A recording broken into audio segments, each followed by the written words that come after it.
Hello, everybody, my fellow hirelings of House Telvanni. I'm hoping that we are actually live right now. We will find out momentarily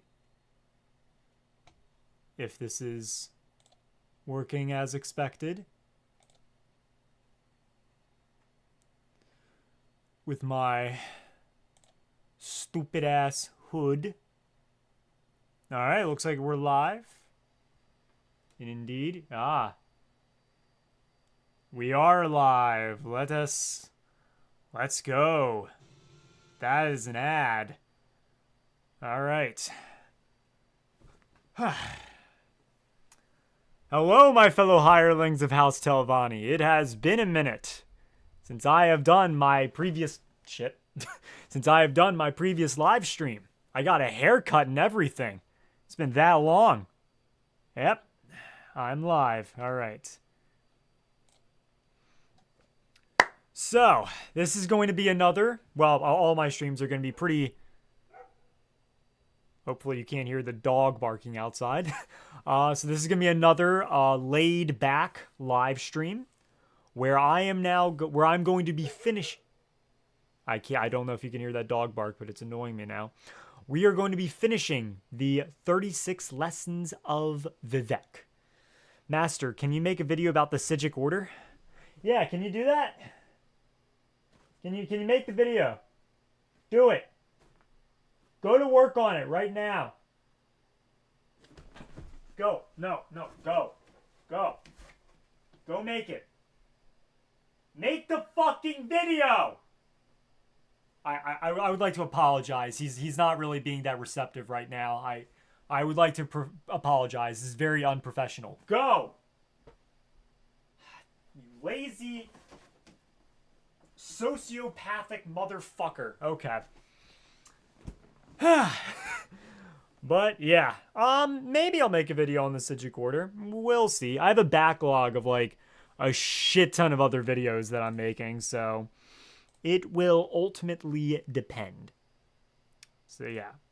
Let me boot up the 36 lessons. Go to well, actually, we'll wait there for a second. Yeah, wait, Dariloth is also streaming at the same time that I am? Yo, tell him I said hi. Can't be here for the whole stream because I got D&D, but I'm excited to learn more. I envy you. I envy you, brother. So, we've been doing this for 3 minutes now. I think we're going to head on in. I'm just hoping that this isn't going to be another 3 hours long and that I'm not going to lose my voice, because that's basically what happened before. I completely didn't lose my voice, but holy shit, I just couldn't speak the rest of the day after that because I just talked and talked and talked, which is live streaming in general, but yeah. So I think we're just going to get into the thick of it now. I'm in the thick of it. So yeah, YouTube viewing, there we are.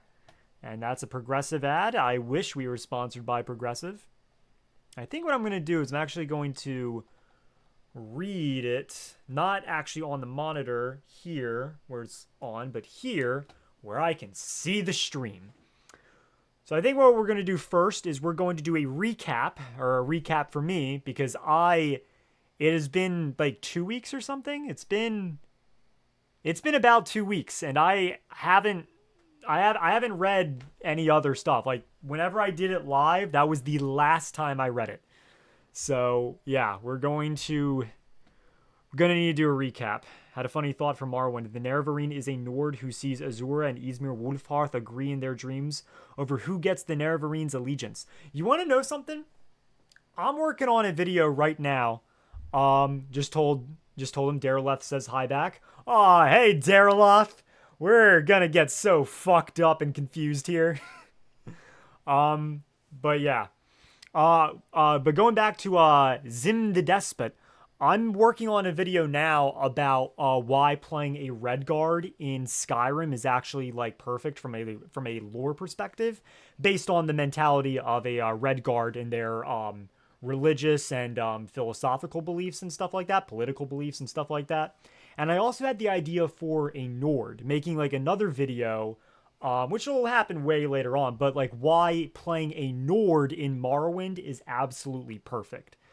Mostly, and I just had that belief mostly because the Nords are seen as the ancient enemy of the Dunmer, similar to how the orcs are the ancient enemy of the Nords. So I think that would be that'd be really cool. Hello, Neloth. How are you doing? Oh, I'm doing great. We'll see how I will do once we get like an hour into this. I know I'm not gonna be wearing this the whole time. It's gonna get really fucking hot in here. That door behind this stupid fucker right here, it's gonna have to open because it's gonna get really, really hot in here. So yeah.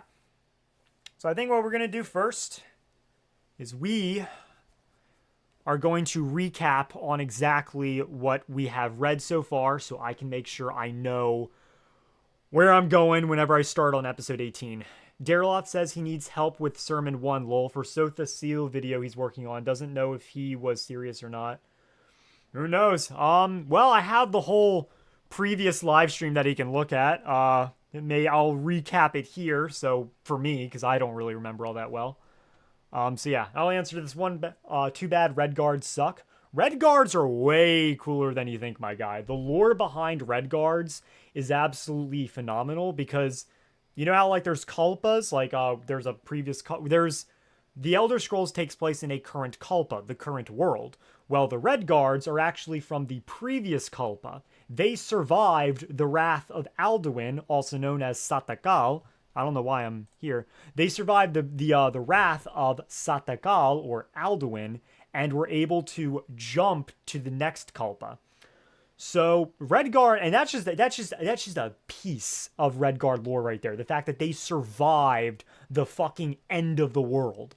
So that's just a piece. There's way more about Redguards and why the Redguards are kind of, I think they're like my third or fourth favorite race in the Elder Scrolls. They're never going to be number 1 or 2 because they're not expanded on at all. And I think ESO does a pretty bad job with the Red Guards by making them look like a bunch of bitches that can't handle a bunch of undead in ESO. I never liked that they did that in ESO. I got the concept, but again, it just made them look like a bunch of bitches.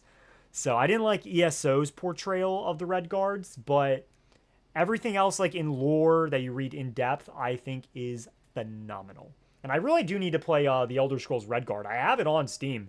I can play it anytime I want. I just haven't done that yet. Maybe I'll do it live. Maybe I'll just make a whole ass video on it. That's another thing I have thought of. All right. I'll read one more question and we're going to get into it. So I apologize if I skip your question. Now off the question. I don't know if it's just me that thinks this, but every kingdom holds a divine in higher standard than others. For example, Talos for the Nords and Akatosh for the Imperials. Kind of. It really just depends on the time, because the Nords didn't always worship Talos because they had their Nordic gods. The Imperials, honestly, I would say that the Imperials would worship Talos more, because he was the emperor. He created the empire, the third empire of Cyrodiil. So I feel it gets weird with that, and one of the main reasons why I don't really give much of a damn about the Stormcloaks. But yeah, so you're not wrong, I would say, but yeah, you're not wrong, but it gets very complicated. I wish we got more Argonian lore. There probably is. I just never really looked into it. I think the Argonians and the Bosmer are like my least favorite, so I've never really explored them. But there is probably a bit of lore on the Argonians, especially dealing with the Hist tree, and that being another thing. The Hist tree also survived in previous Kalpas and existed in this one. So yeah, I think Imperials actually worship Lorcan the most.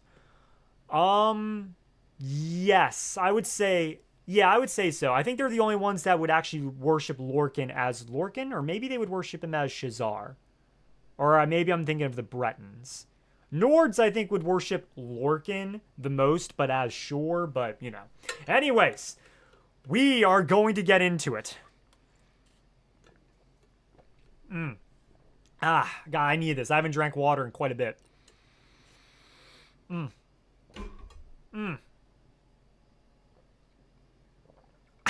There we go. All right.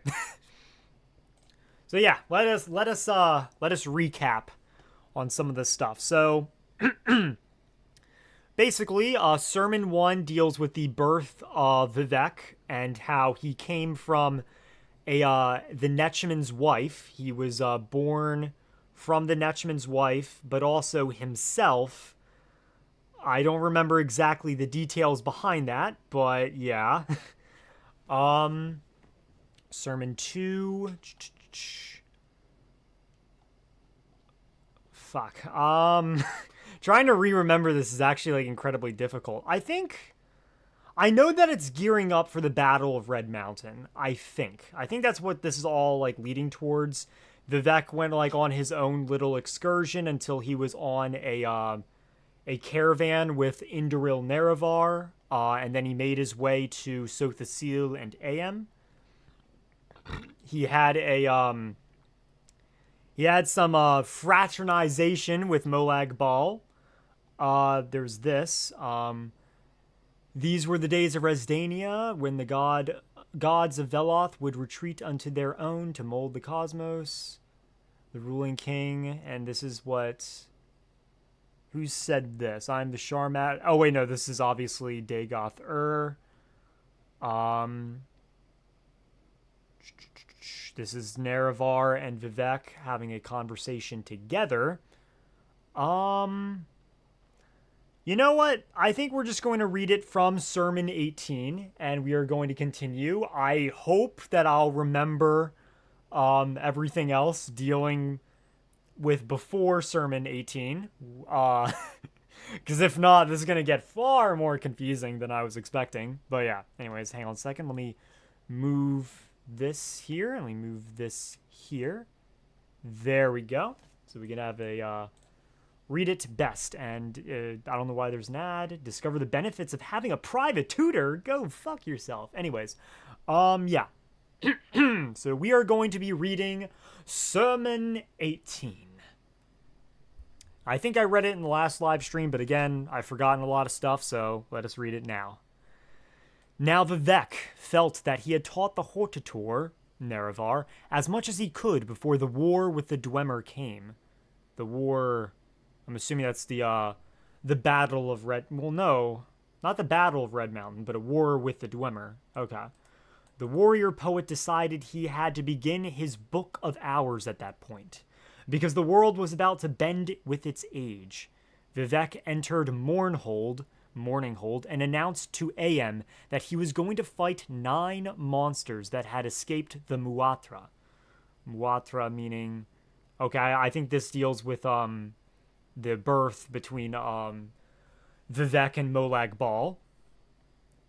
So let me actually hold up. Am I able to break apart my chat so I can put it on this screen? I don't think so. Anyways, all right, back to this. I will return to deal the last blow. Wait, fuck, I lost track of everything. Okay. Entered Mournhold to fight the 9 monsters that had escaped the Muatra. I will return, he said, to deal the last blow to the Grand Architect of the Dwemer, to kill Lord Kagranak. Am said, out of 9 you will find only 8, though they be mighty. The last is already destroyed by your decision to create the Book of Hours. Vivec understood that Am meant himself. So Vivec is one of the monsters from the altercation that occurred between him and Molag Bal.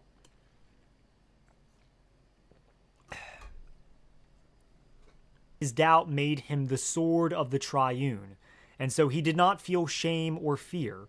Instead, he explained, and these are the words. Can a member of the Invisible Gate, the Tribunal Temple, become so archaic that its successor is not so much an improvement of the exact model, but rather a related model that is just needed more because of the currency of the world's condition? As the mother, you do not have to worry unless things in the future are so strange that even Set cannot understand. Neither does the executioner or the fool. But I am neither. So maybe this is talking about the reclamations that come after the tribunal. I'm not sure, because it talks about the successor of the triune. These ideals are not going to change in nature, even though they may change in representation.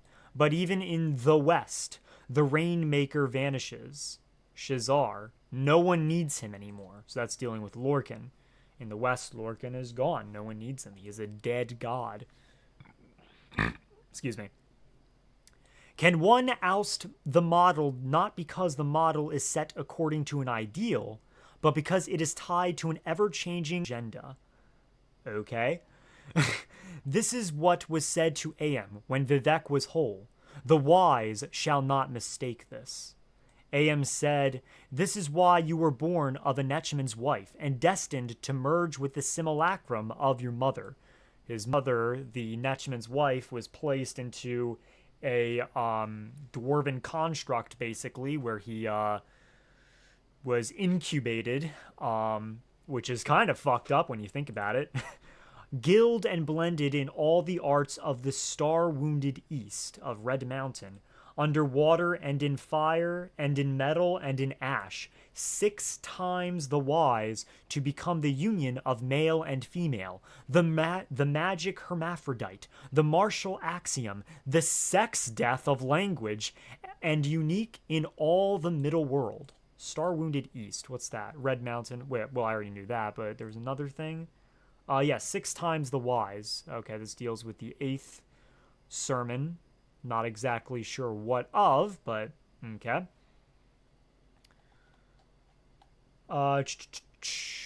Vivec knew then why he would record his Book of Hours. I'm not sure what the Book of Hours is. This sermon is forbidden. In this world and others, 18 less than 1, the victor, is the magical disc, hurled to reach heaven by violence. This sermon is untrue. The ending of the words is ALMSIVI. So yeah, well, the 36 lessons of Vivec has nothing to do with me. Oh yeah, totally. It has nothing to do with you, Dagother. Absolutely nothing. It has nothing to do with the Sharmat being older than music or anything like that. Nah, not at all. Alduin didn't lose his soul, I think, but Dragon Blood is definitely shore related. Alduin did not lose his soul. That is true. He because he will come again to devour the world. I wonder if Shore absorbed the soul of Alduin in Sovngarde, or if the Dragon Blood is a gift from Shore. The Alduin's soul could have been absorbed by Shore, but I think he was basically being remanifested so that he will soon in the far future consume the world once again. So yeah. All right. So now let us go to Sermon 19. I always saw Vivec not being able to kill one of his children as him not being able to cleanse himself of the impurities that hold him back from true godhood. That was something, okay, that sounds very familiar to something that was discussed last time we did this. I remember that there was something about that, so you could be correct. It should be stated that I am just a guy pretending he knows what he's talking about. I don't really know much. This is so... I know certain things about the lore, but whenever it comes to this, it becomes extremely... How do I fucking stop this? I don't know. It becomes extremely complex. But it could be true in Sermon 18, whenever he says, are you in doubt? Out of 9, there will be only 8. The last is already destroyed by your decision to create the Book of Hours. Vivec understood that Am meant himself. He could not hold himself back from, well, what you said, Vivec not being able to kill one of his children as him not being able to cleanse himself of the impurities that hold him back from true godhood. That is most likely correct. That makes a lot of sense. I like that, actually. So now Sermon 19, which I have not read at all. Jeez, I'm sorry if I burp a lot. I literally ate dinner right before this. Sermon 19. Vivec put on his armor and stepped into a non-spatial space, filling to capacity with mortal interaction and information. So like a town hall. A canvas less cartography of every single mind it has ever known. An event that had developed some semblance of a divine spark. He said, "From here I shall launch my attack on the 8 monsters." So Vivec's going on a side quest before the war with the dwarves, where he's going to kill his 8 children, his monstrous children. 19 is one of my favorites. It's so confusing. Oh, god damn, I cannot wait. All right. Vivec then saw the moths that would come from the starry heart. Okay, Cyrodiil. Bringing with them dust more horrible than the ash of Red Mountain. He saw the twin head of a ruling king who had no equivalent, and 8 imperfections rubbed into precious stones, set into a crown that looked like shackles. The Amulet of Kings, or the ruby crown, which he understood to be the twin crowns of the 2-headed king, and a river that fed into the mouth of the 2-headed king, because he contained multitudes. So the 2-headed king could refer to whoever the emperor is, because the emperor is close to Akatosh, who is a 2-headed dragon because of the fact that he is both Akatosh but also Alduin. So he basically has split personality and is 2 people in one.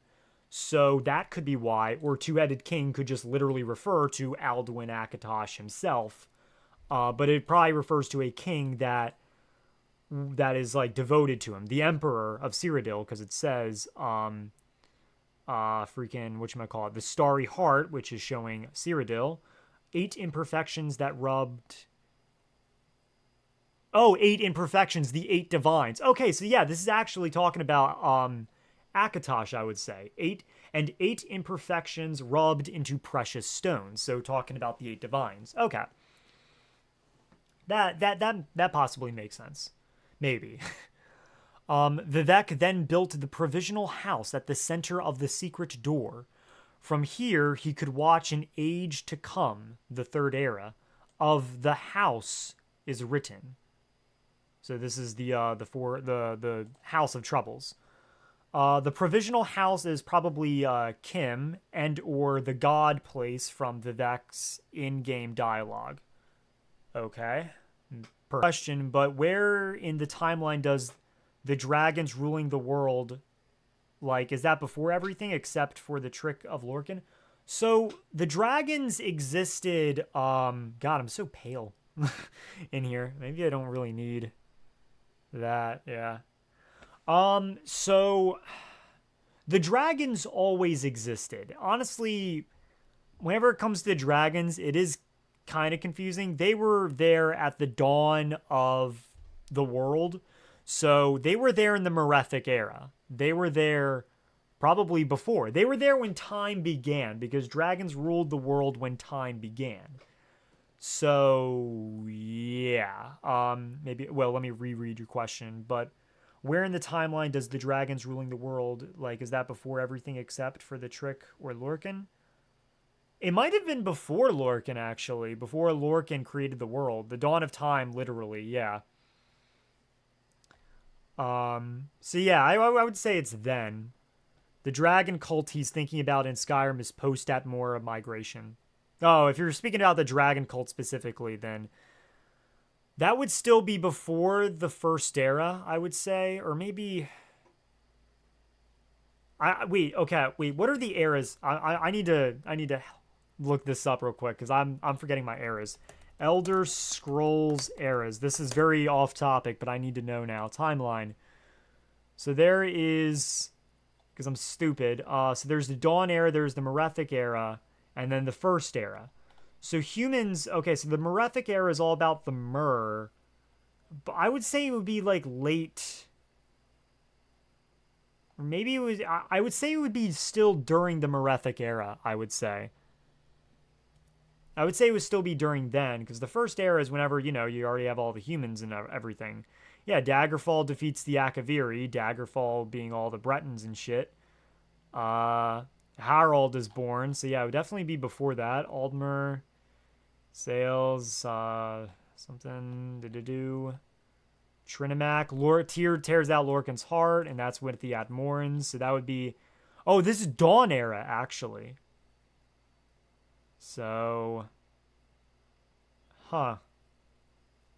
Auriel saw it, Lurkin, the Ancestors, the Wandering Eldafe, whose heroes included Atmorans. So yeah, it would be Dawn era, actually. So the Merethic era did actually have the people. I thought First Era, isn't Dragon Cult after Sarthal? That is a great question. I don't know. But anyways, let's go back to the Sermon 19. So, Vivec then built the provisional house at the center of the secret door. From here he could watch the age to come of the house as written. Cornerstone 1 has a finger, buried under, pointing through. Cornerstone 2 has a tongue, and even dust can be talkative. Listen and you will see the love the ancient libraries need. Cornerstone 3 has a bit of string, shaped like your favorite color. A girl remembers who left it there, but she is afraid to dig it out and see what it is attached to. Cornerstone 4 has 9 bones, removed carefully from a black cat, damn, lost its 9 lives, arranged in the fashion of this world, protecting us from our enemies. Your house is safe now, so why is it? Your house is safe now, so why is it?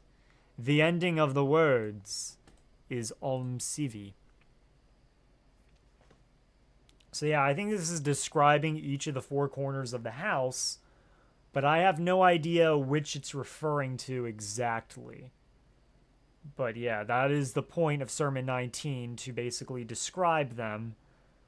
Yeah, I can't really... I mean, dirt could probably be Malakath. Because, you know, how Malakath was, whatchamacallit? Malakath was Trinimac, who was devoured by Boethia and became Malakath, so... Probably him.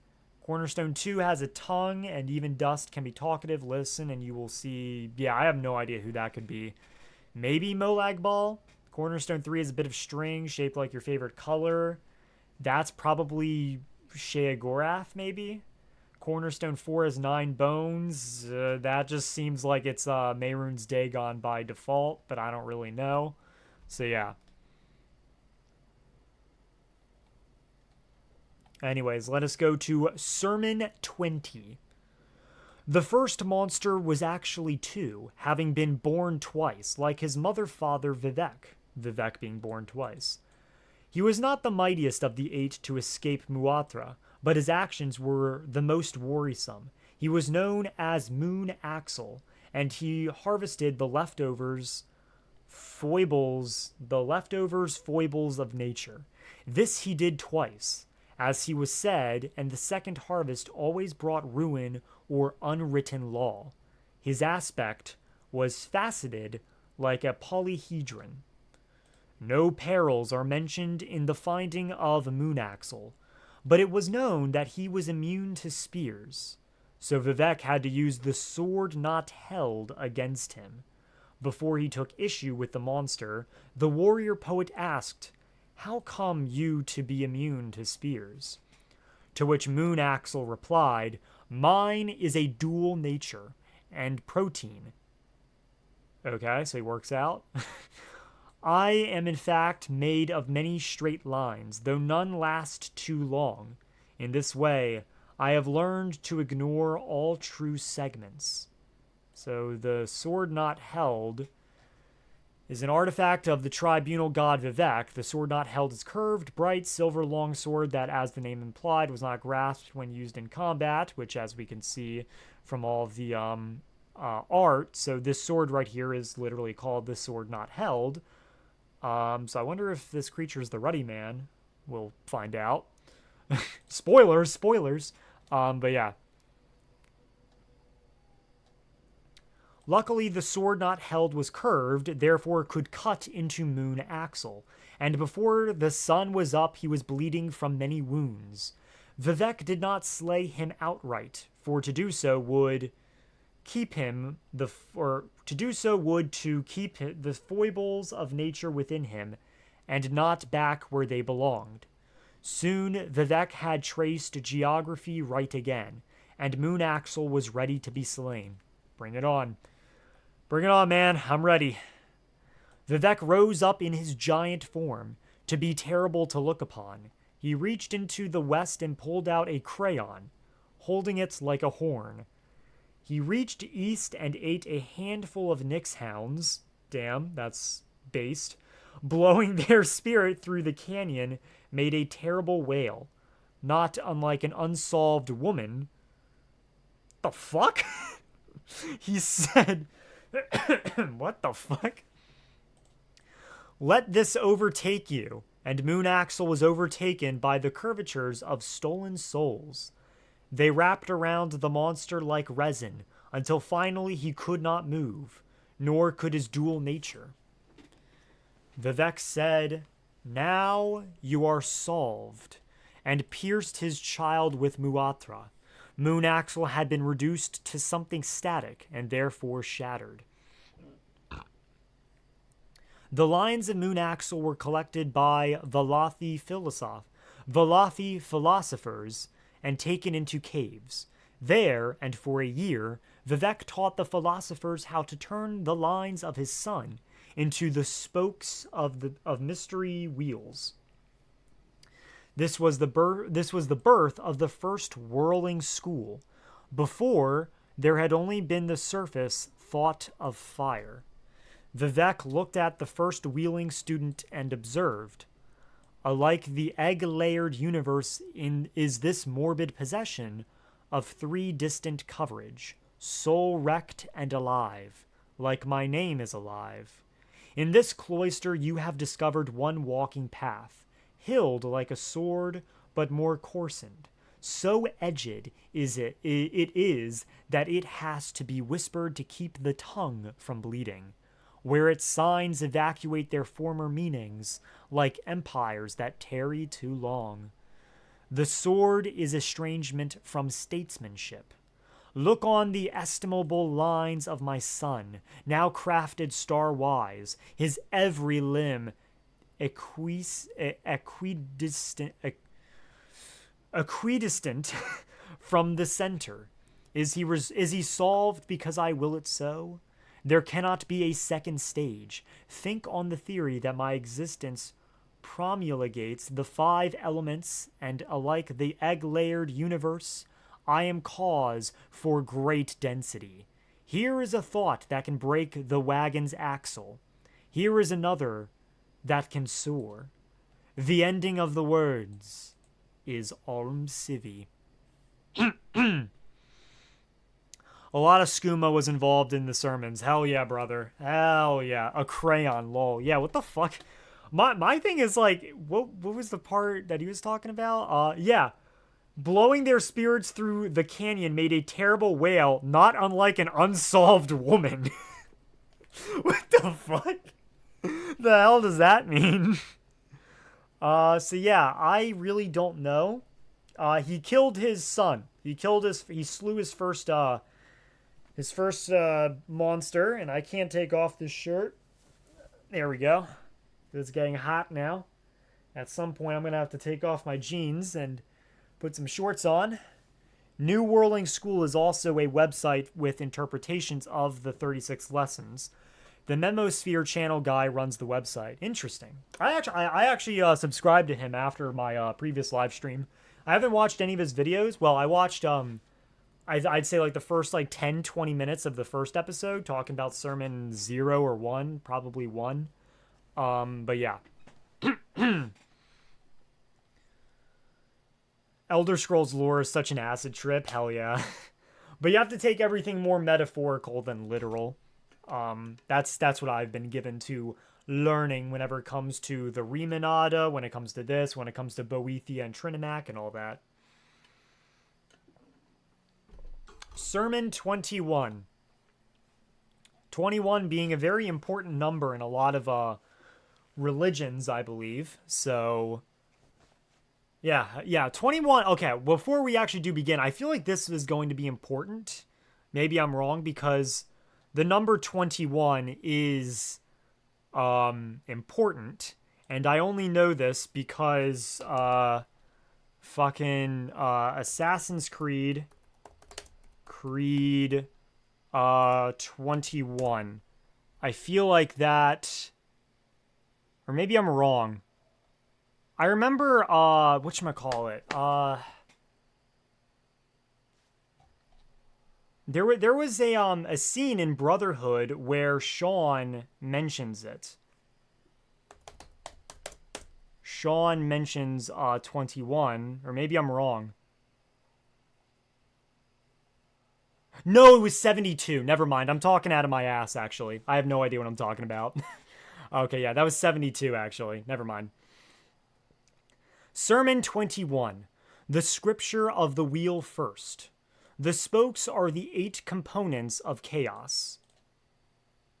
Okay, 8 components of chaos, the 8 divines of chaos, the orbis. Okay, the 8 components of the orbis, as yet solidified by the law of time, Akatosh, static change, if you will, something the lizard gods referred to as the striking, that is the reptile wheel, coiled potential, ever preamble to the never action.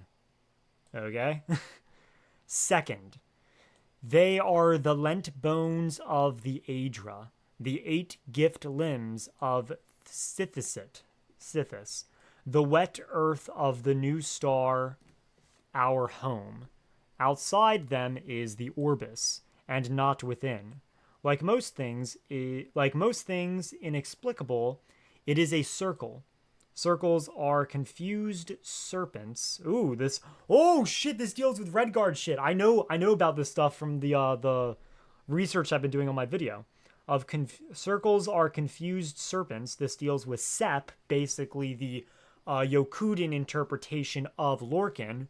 Fun fact, but all humans revere Lorcan except for Redguards who hate him, and all elves despise Lorcan with the exception of the Dark Elves. So yeah, so interesting that they're saying this. Striking and never given leave to bite. The Aedra would have you believe different, but they were givers before liars. Lies have turned them into biters. Their teeth are the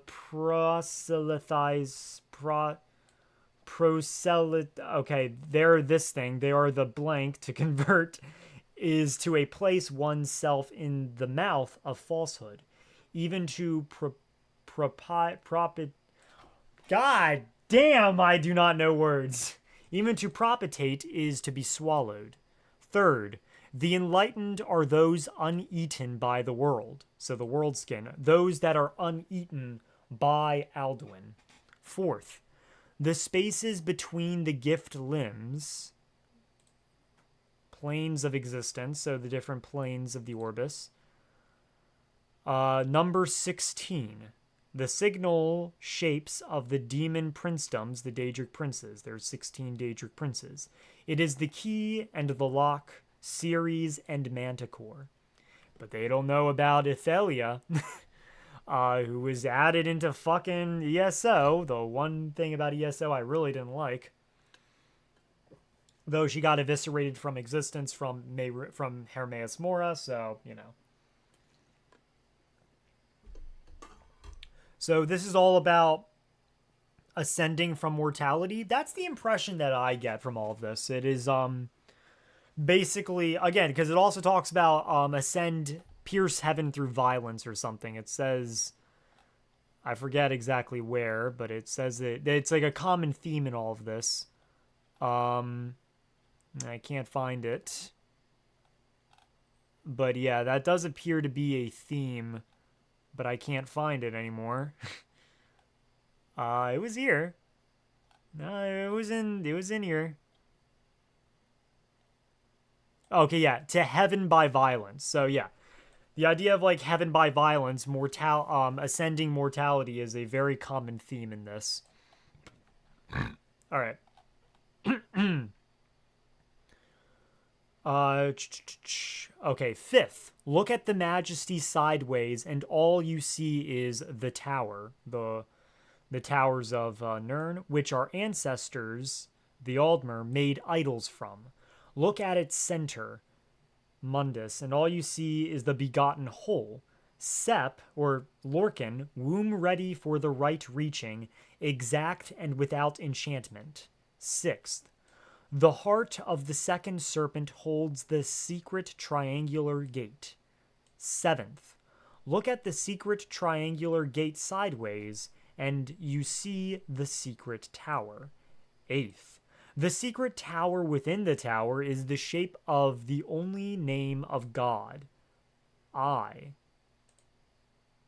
Ooh, the ending of the words is ALMSIVI. I being Kim. So he's referring to Kim, but he says I as like himself. The secret tower within the tower is the shape of the only name of God, I. So the secret tower, within the tower. So within the tower, I feel like it's talking about Red Mountain, maybe, or maybe I'm wrong there. The only name of God, I, or one maybe, is probably inspired by the book of Genesis. Yahweh means something like I am, or I am that I am. Okay, so if I were to read it, the secret tower within the tower is the shape of the only name of God, I am. So I am. Oh, wait, hold up. So I am the secret tower within the tower is the shape of the only name of God. So, yeah. So this is either referring to, and I remember this was something that I read from, or I watched from Memosphere, like the bit that I watched of the first episode, it was the question of who is the 36 lessons of Vivec written for? And there was a talking about how maybe it was for Vivec himself, maybe it was for the Nerevarine, stuff like that. So it begs the question, like, who is the secret tower? If my theory, just from reading this with the most like shallow knowledge, is that the secret tower within the tower could refer to Nerevarine, the Nerevar Indoril being the secret tower within the tower being Red Mountain. Could be wrong, but yeah. What Skuma's cat said, and also Kim can't exist without the I. Someone has to be the one achieving Kim, and Vivec is showing himself as one. So yeah, if that's the case, then it is probably referring to Vivec himself. Maybe. I probably need to read about the book of Genesis, honestly. I have a Bible in my my bedroom. I just haven't read it, but now I'm kind of interested in doing so. Eighth, the secret tower. Oh, I already read that. Never mind. I already read this. So yeah. So yeah. All right. Sermon 22. Then Vivec left the first whirling school and went back to this space that was not a space. Wait. I agree. Being able to say I am is essential for Kim, even though you have the evidence that you are just part of the dream. Yeah.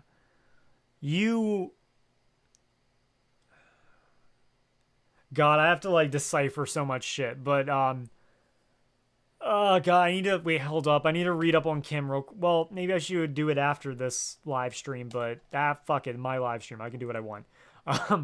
Kim is basically ascending. Fuck, what's Kim again? Shit. I have like a genuine idea of it. The secret syllable of royalty, it's like ascension and all that. Damn it. I think, therefore I am. I know that quote. Yeah.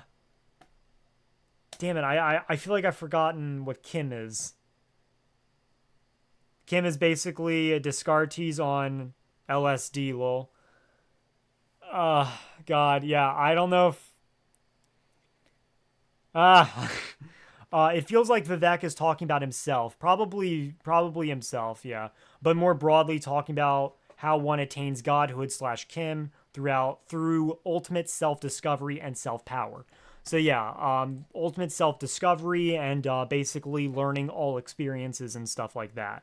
Nirvana, Kim equals Nirvana. Yeah, so kind of like achieving godhood, being the dreamer, being part of the dream, being the godhead, the one that basically created everything, the writer, all of that stuff. That is Kim from what I understand it. So yeah. I got so nervous because I thought that I just completely forgot what it is, or I just didn't fully understand it. But that is basically what it is. Escaping the dream that is reality of the Elder Scrolls. So yeah, escaping it and becoming one of us. Basically being red pilled or blue pilled or whatever the fuck it is. I never watched fucking whatever. What's that movie? What is the what's what's the movie? The Matrix. The Matrix. Yeah, I never watched The Matrix. So I don't know. Escaping Todd's limitations. Yeah. Kim is both knowing that you are part of the dream and also holding on to your ego. It is a contradictory state. The letter written in uncertainty. Yeah. Okay. Let's move on to Sermon 22, shall we? Then Vivek left the first whirling school and went back to this space that was not a space. From the provisional house, he looked into the middle world to find the second monster, which was called the Treasure Wood Sword.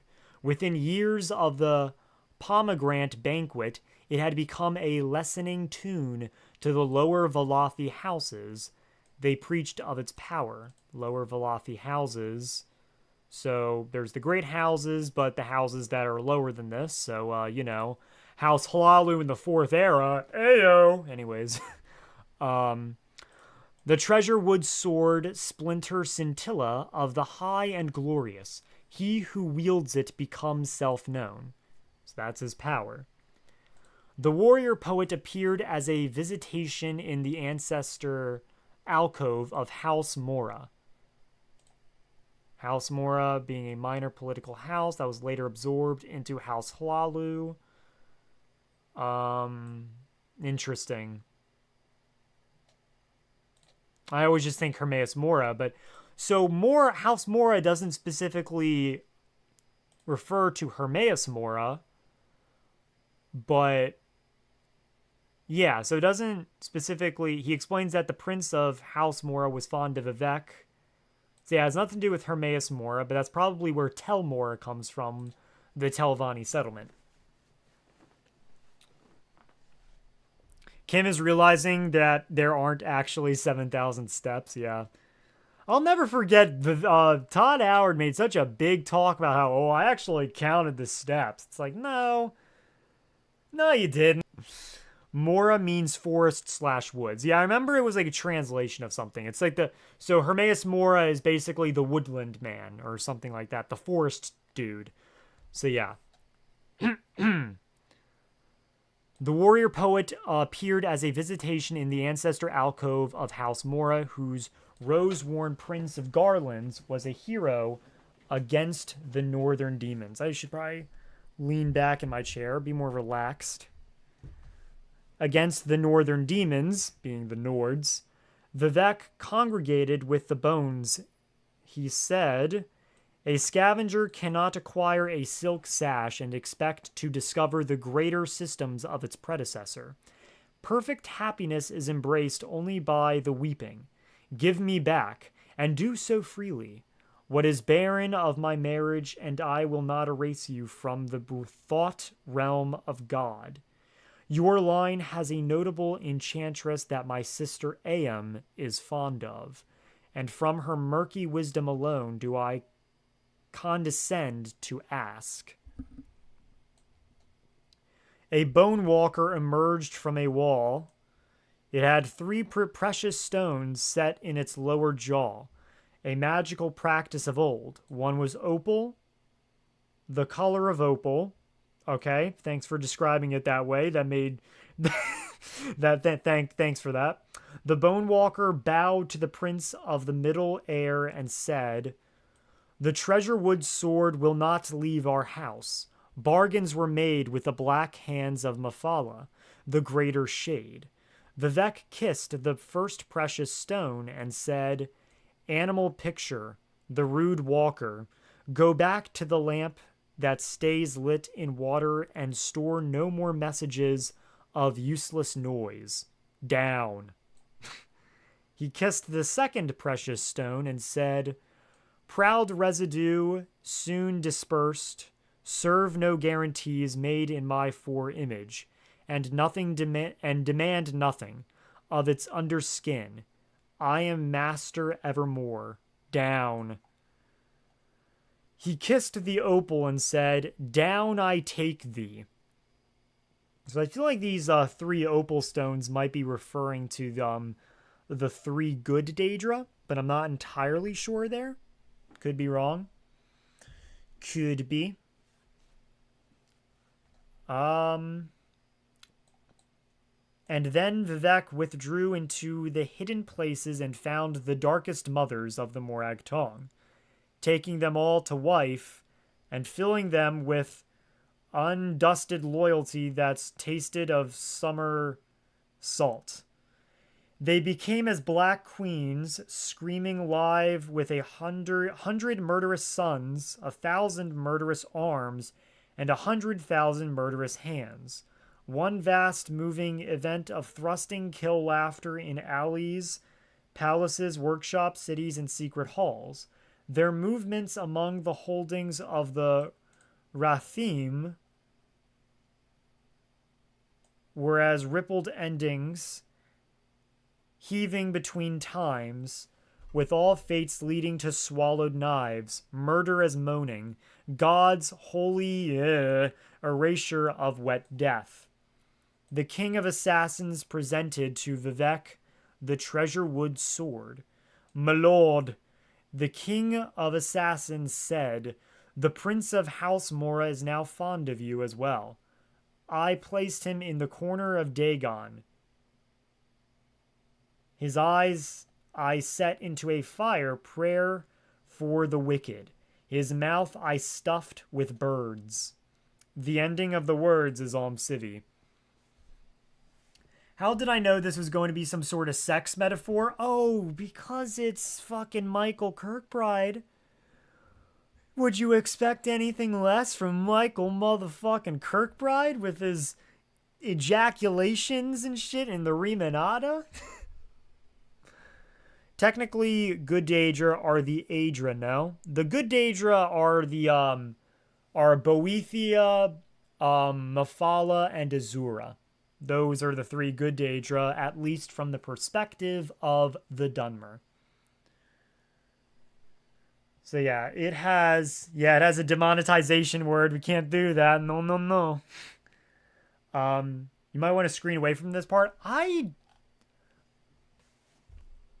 don't actually care if this does get demonetized, because it's not like I'm making a whole lot of money from this live stream. So even though like last time I did screen away, I think it will be fine as long as I don't say it. Maybe, you know, don't like have it land there and hyper focus on the word, but I think, you know, as long as I don't say it or focus on it heavily, I should be fine. And if not, I lose $2. That's all I'll make max off of this live stream, so it's ultimately fine. So yeah. One of the devs once said that Nerevar's full name was Seryo Indaril Nerevar Mora. So Nerevar may have been part of House Mora. Interesting. Interesting. Okay. So there's a bit to unpack here. So the Black Hands of Mephala, I think, are referring to the Morag Tong, the Greater Shade. So Vivec is basically kissing each of these precious stones, which I think are an interpretation of the 3 good Daedra. And he's trying to fight his second son, Treasurewood Sword. Maybe Treasurewood Sword is a literal wooden sword. Who knows? Maybe I gave fucking Treasurewood Sword to my son in Skyrim so he could practice it on a dummy. Who knows? He took, and this is the part that I'm interested about, and Vivec withdrew into the hidden places and found the darkest mothers of the Morag Tong, darkest mothers, so like the most advanced members of the Morag Tong, taking them all to wife and filling them with undusted loyalty that tasted of summer salt. So maybe like I don't think he literally married them and fucked them. I think like it's got to be like a metaphor for like taking them like under his wing or something, or bestowing loyalty upon them maybe. Yeah, what is Rathim? This was something. Wait. They became his black queen, screaming alive with 100 murderous sons, 1,000 murderous arms, and 100,000 murderous hands. So yeah, I think this is referring to yeah, like he's like taking some of like the members of the Morag Tong under his wing, maybe, and they become his black queens. Gender really has no meaning, I would say, in all of this. Let me move my camera down a little bit so you can see Neloth be decapitated. Either that or Vivec is struggling to create life and can only create death. Yeah, maybe. Maybe he did try to impregnate all of them and failed. Become his disciples, maybe. That's like my concept of it. Because again, screaming live with 1,100 murderous sons. Well, I don't know. Maybe he did give birth to sons from the Black Queens. I'm not sure. The King of Assassins presented to Vivec the Treasurewood sword. So he presented his second son, my lord. The King of Assassins said, the Prince of House Mora is now fond of you as well. His eyes, and I stuffed him with birds, whatever that means. Okay. We're going to go on to Sermon 23. So, the scripture of the sword first. The sword, treated as a delicate meal, is the symbolic college. It serves you well in the first half of life. Name one dynasty that knows this not. Second, the unity of my approach is understood by the immobile warrior. True eyes are acquired. Rejoice as my own subjects and realms. I build for you a city of swords, by which I mean laws that cut the people who live there into better shapes. I remember this line from Fudge Muppet's esoteric build, cutting things into better shapes. So interesting. Third, girls burn their dresses on my arrival if I am armored. They crawl to me as bled pilgrims.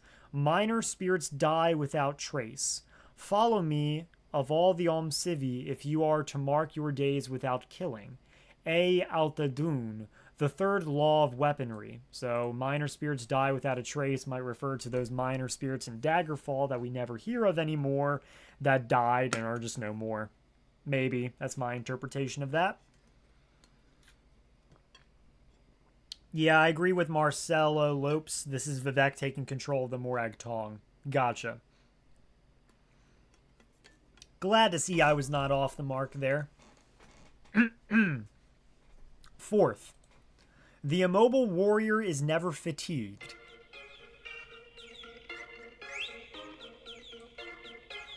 I would like to apologize. That was my alarm. That's telling me to turn the first light off for my turtle, but I got someone doing that for me, so it's all fine. The immobile warrior is never fatigued. He cuts sleep holes in the middle of a battle to regain strength. So he's able to like do battle meditation maybe. Fifth, instinct is not a reflex action, but many miracles held in reserve. I am the welfare that decides which warrior will emerge. Beg not for luck. Serve me to win. What's the turtle's name? My turtle's name is Stoigard. I'm curious. You know what? You guys brought this upon yourselves. Now I want to show you a picture of my turtle. If my phone will ever work. I think I have a picture. Do I have a good picture of him? That's the question. Yeah, this is a pretty badass image of him. Hard to see. Well, actually, it'd be better if I just camera it. Show you from here. Well, actually, wait. I can do that. There you go. That's him. That's my turtle stoa guard. Damn, it's really hard to like see him because of the camera, but you get the idea. Yeah, that's my boy. I hope it's my boy. I don't really know what gender it is. It's really hard to tell the genders of turtles, but yeah. That alarm's probably another alarm's probably going to go off at 9 o'clock, so be aware of that. Red-eared slider. He is a yellow-bellied slider turtle, but yeah, very, very similar to a red-eared slider. My kid's turtle is named Koopa. Nice. Cool turtle. A very dapper gentleman turtle. Yeah, like Vivec. Yeah. Stoa Guard is just completely like Vivec. What can I say, He's like Vivec, lol. Male, female. Yeah, he actually is. We don't know. We don't know his gender. His gender's kind of just up in the air, Anyways. That is not what I wanted. There we go. All right, back to the reading. 6th. The span of the apparently inactivated is your love of the absolute. The birth of God from the Netchman's wife, so, whenever Vivec was born, is the abortion of kindness from love. Okay. 7th. The true sword is able to cut chains of generations, which is to say, the creation myths of your enemies. The true sword is able to cut chains of generations, which is to say, the creation myths of your enemies. Look on me as the exiled look on me as the exiled garden, all else is uncut weed. 8th. I give you an ancient road tempered by the second walking way. Your hands must be huge to wield any sword the size of an ancient road. And yet, he who is able to right stature may irritate the sun with only a stick. The ending of the words is ALMSIVI. Cool, we're going to move on. Then Vivec left the House of Assassins, the Morag Tong, and went back to the space that was not a space. From the provisional house, he looked into the middle world to find the third monster, called Horde Mountain. Okay. Well, hang on a second. An abortion of kindness from love relates to some stuff in Sermon 35. Well, we'll find out soon. Soon enough. Called Horde Mountain. It was made of modular warriors running free, but spaced according to pattern. And from the highest warrior who could cut clouds, they spread out beneath him like a tree, a skirt whose bottom circle was an army that ran through the ash. Vivec admired the cone shape of his child and remembered with joy the whirlwind of fighting styles that instructed him during the days before life. Vivec moved into Veloth, saying, Onus. But before he could get even within a sword span of the monster, a trio of lower houses had trapped Horde Mountain in a net, doubtful doctrine. When they saw their lord, the Velothi cheered. We are happy to serve you and win. Vivec smiled at those brave souls around him and summoned celebration demons to cleave unto the victors. There was a great display of love and duty around the netted monster, and Vivec was at the center with a headdress made of mating bones. He laughed and told mystical jokes and made the heads of the three houses merry and become a new order. You shall forever be my buoyant armigers. So it is buoyant armatures. Let me see if I can move my chair up. No, I can't. All right.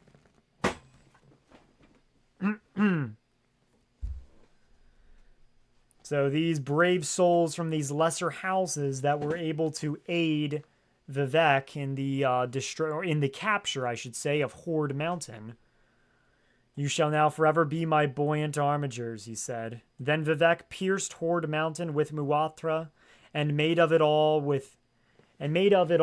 a big bag of bones. At the touch of his right hand, the net became right scripture, and he threw it all northeasterly. The contents spread out like sugar glows, and Vivec and the buoyant armigers ran under it laughing. Finally, the bones of Horde Mountain landed and become the foundation stones for the City of Swords. Vivec City, which Vivec named after his own sigil, and the net fell across it all and between, or became as bridges between bones, and since its segment had been touched by his holy wisdom, they became the most perfect of all city streets in the known worlds. Throngs of Velothi came to the new city, and Aim and Set gave it their blessing. The streets were filled with laughter and love, and the strength of tree-shaped enemy children. Aim said, "To my sister brother's city, I give the holy protection of House Indoril, whose powers and thrones know no equal under heaven, wherefrom came the Hortator." Set said, "To my sister brother's city, I give safe passage through the dark corners still left of Molag Bal, and I give it this spell as well.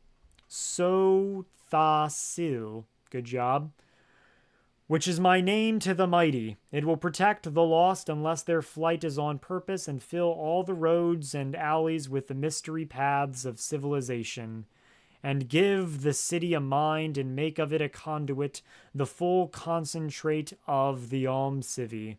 Thus was founded the city of Vivec in the days of Resdania. The ending of the words is ALMSIVI." This is more of a happy sermon. Kind of like the good old days whenever the buoyant armigers were formed and Vivec was happy and cheering. Making a city on the bones of the dead is inspired by the Bible. The new Jerusalem will be built on the bones of the horde that comes from the four corners of the world in Jeremiah and Revelations. I see. Interesting. Before we can, well, actually, we're going to do Sermon 25, and then I'm going to go change into shorts instead of these jeans that I am wearing. So, yeah. Anyways, Sermon 25. The Scripture of the City. All cities are born of solid light, such as my city, his city. Well, hang on a second. Not happy at all. I think this implies Vivec is built partially on the bones of Argonian slaves. Sermon 25 mentions tree-shaped enemy children, which could be the Argonian slaves. I don't trust Vivec's idea of happy. Yeah, that's true. And we're going to find out about these Argonian slaves in a moment. All cities are born of solid light, such as my city, his city. But then the light subsides, revealing the bright and terrible angel of Veloth. Okay, this has nothing to do with the angel here. Okay. Angel of Veloth. He is the pre-chimerial form, demonic Vec. Gaunt and pale and beautiful, skin stretched painfully, thin on bird's bone. Feathered serpents encircling his arms, his wings are spread out behind him, their red and yellow ends like razors in the sun. The wispy mass of his fire hair floats as if underwater, milky in the nimbus of light that crowns his head. The presence is undeniable, the all too much to bear. This is God's city. This is God's country. Different from others. Cities from foreign countries put their denizens to sleep and walk to the star-wounded east, to Red Mountain, to pay homage to me.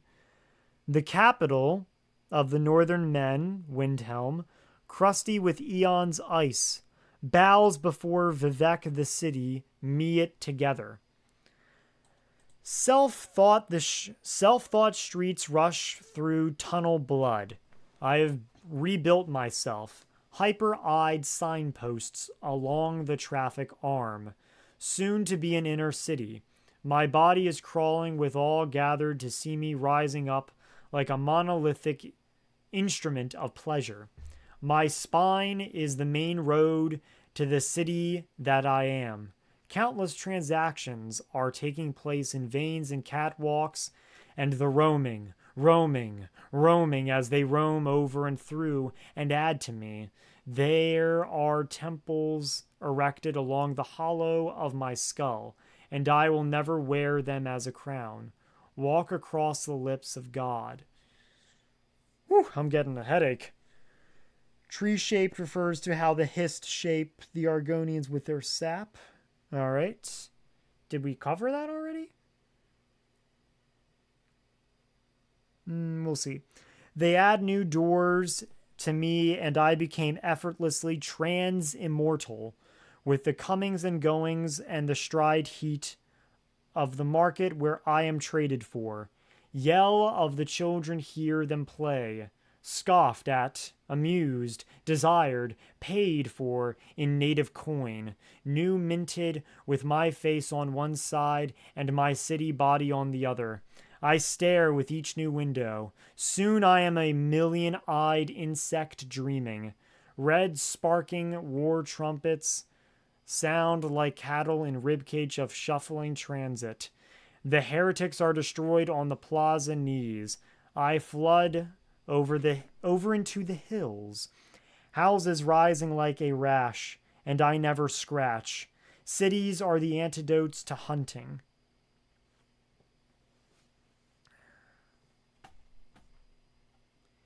I raise lanterns to my light hollows, lend wax to the candlesticks that bear my name again, the name innumerable shutting in mantra and priest god city, filling every corner with my naming name, wheeled, circling, running, river. I'm so fucking lost. I'm gonna be completely honest here. River, language, giggling with footfalls, mating, selling, stealing, searching, and worry not ye who walk with me. This is the flowering scheme of the Orbis. This is the promise of the Sigic image, man, God, city, state. I serve and am served. I am made of wire and string and mortar, and I exceed my own precedent. World without am. The ending of the words is ALMSIVI. Okay. In the book of Revelations in the New Jerusalem, God will dwell in the city among his people, just like Jerusalem is where God placed his name. Okay. Where did it talk about the Argonian slaves? Did it mention that? It's basically just Vivec embodying his city. Okay. Gotcha. I remember you said in Sermon 25, I'm trying to see where it mentioned the Argonians or the children of Tree. Maybe I missed it or something. Uncertain. That's how I understood it too. Okay, so he's embodying his city. So that's the too long didn't read there. Anyways, before continuing to 26, I am going to change from my jeans real quick to put on some shorts. So I will be right back. And before I'm back, sorry, the Argonian slaves was back in Sermon 24. Sermon 24, you say? My spine. Heretics are destroyed. Lanterns. Image. His wings are spread out. Where is it? I'm trying to see. I don't see it. Anyways, it doesn't matter regardless, as I know basically Sermon 25. Tree-shaped enemy children is what I'm interpreting as Argonians. It's in 24. I'm trying to find the word tree. Wait, was I looking at this one and not this one? Where's tree? I'm trying to find, where's the goddamn trees? Arthur. Arthur, where's the goddamn trees? I don't know, Dutch. Mwatra.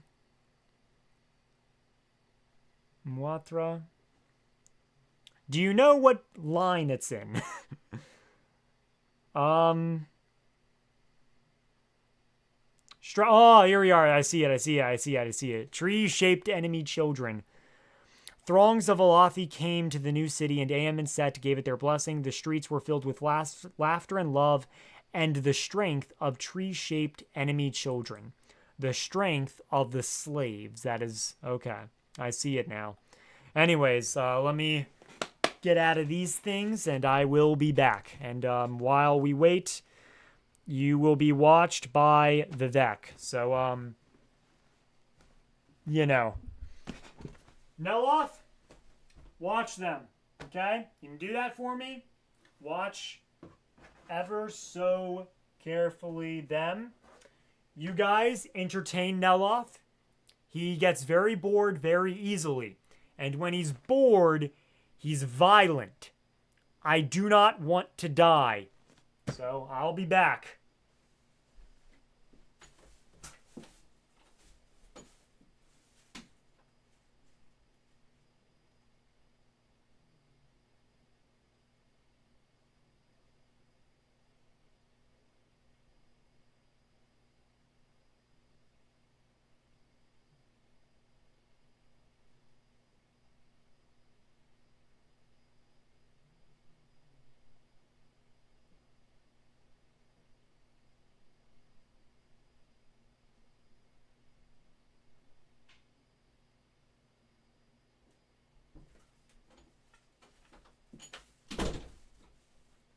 Oh, yeah. Yeah, I'm ready for the 36 lessons of Vivec now. Woo! Let's get it. All right, I'm not going to actually look like that. There we go. All right. Quick, everyone, cast wards. No, no, don't cast wards. Don't do it, no. Quick, make some Canis Root tea. Yeah, make it for him now. Did you guys make it for him while I was gone? You better have. It'd be really bad if you didn't. Things would get pretty goddamn violent. Here. Drink. Drink. Drink your tea. Drink your tea. There you go. Drink. Drink. There you go. There you go. Can't believe I'm role-playing with a fucking cardboard cutout right now. Alright.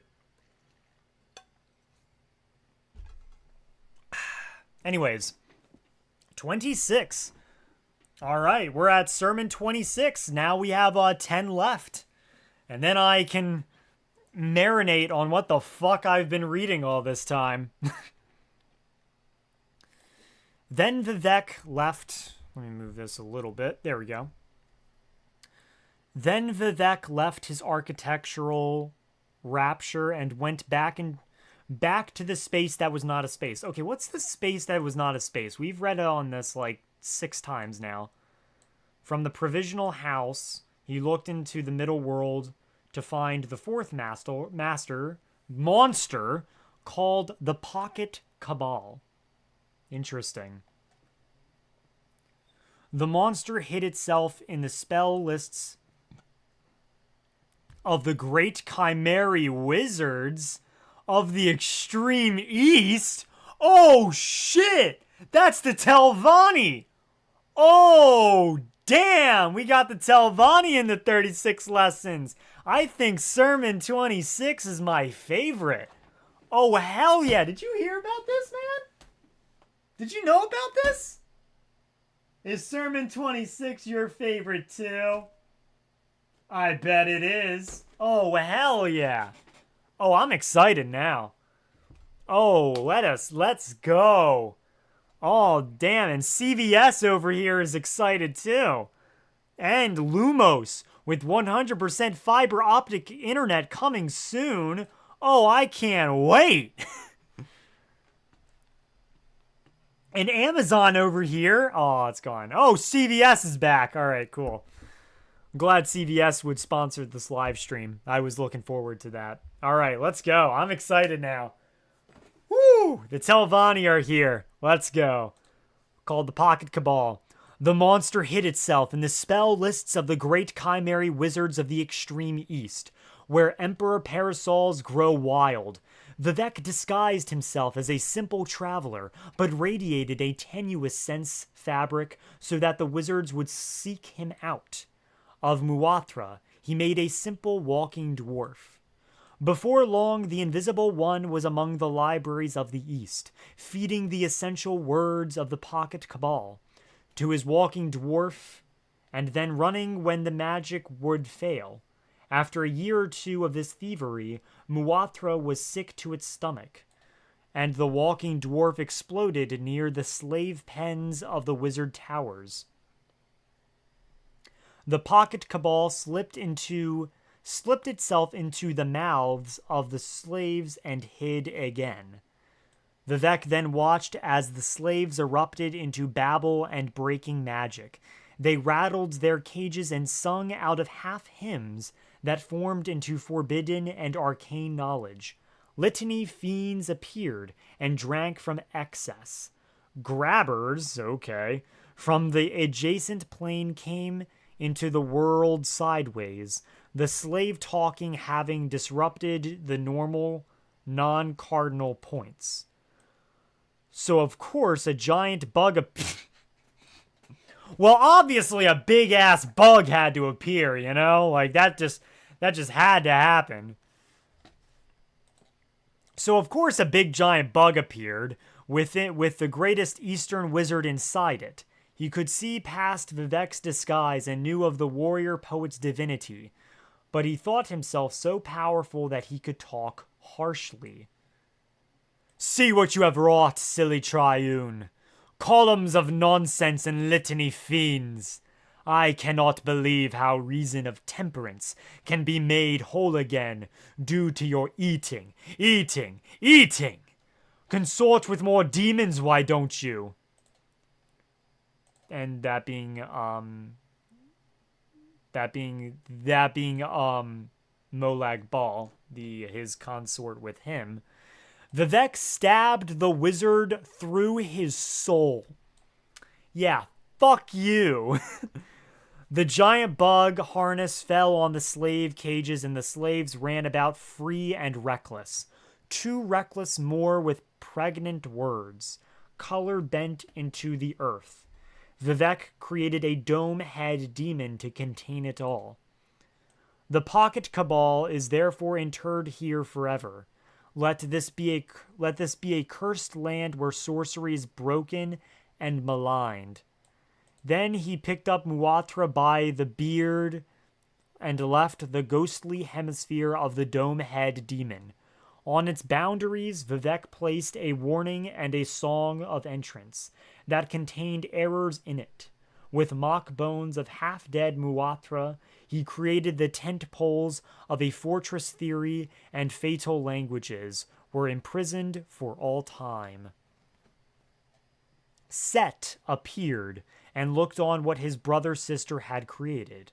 The Clockwork King said, "Of the 8 monsters, this is the most confusing. May I treasure it?"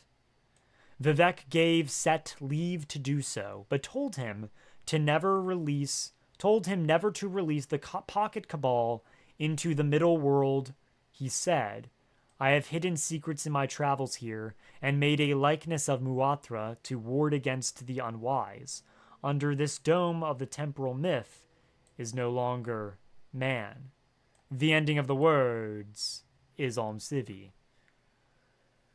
I don't know what happened to the Pocket Cabal. Did the Pocket Cabal die or venture to slay? But the tenuous sense fabric he wore drew out a giant bug.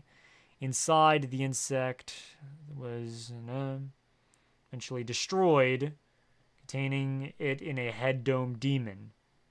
Fascinated by the creature and asked Vivec to treasure it, never to release it into the middle world. Okay.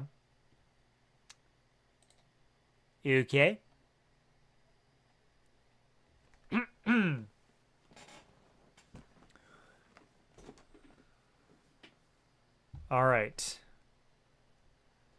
The scripture, or Sermon 27. The scripture of the word first. All language is based on meat. Do not let the sophists fool you. Second, the third walking path explores hysteria without fear. The efforts of madmen are a society of itself, but only if they are written. The wise may substitute one law for another, even into incoherence, and still say he is working within a method.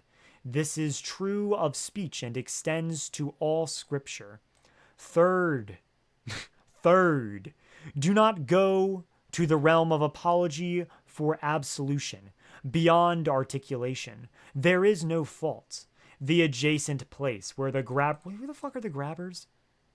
The grabbers are from the adjacent place and are said to have never built a city of their own.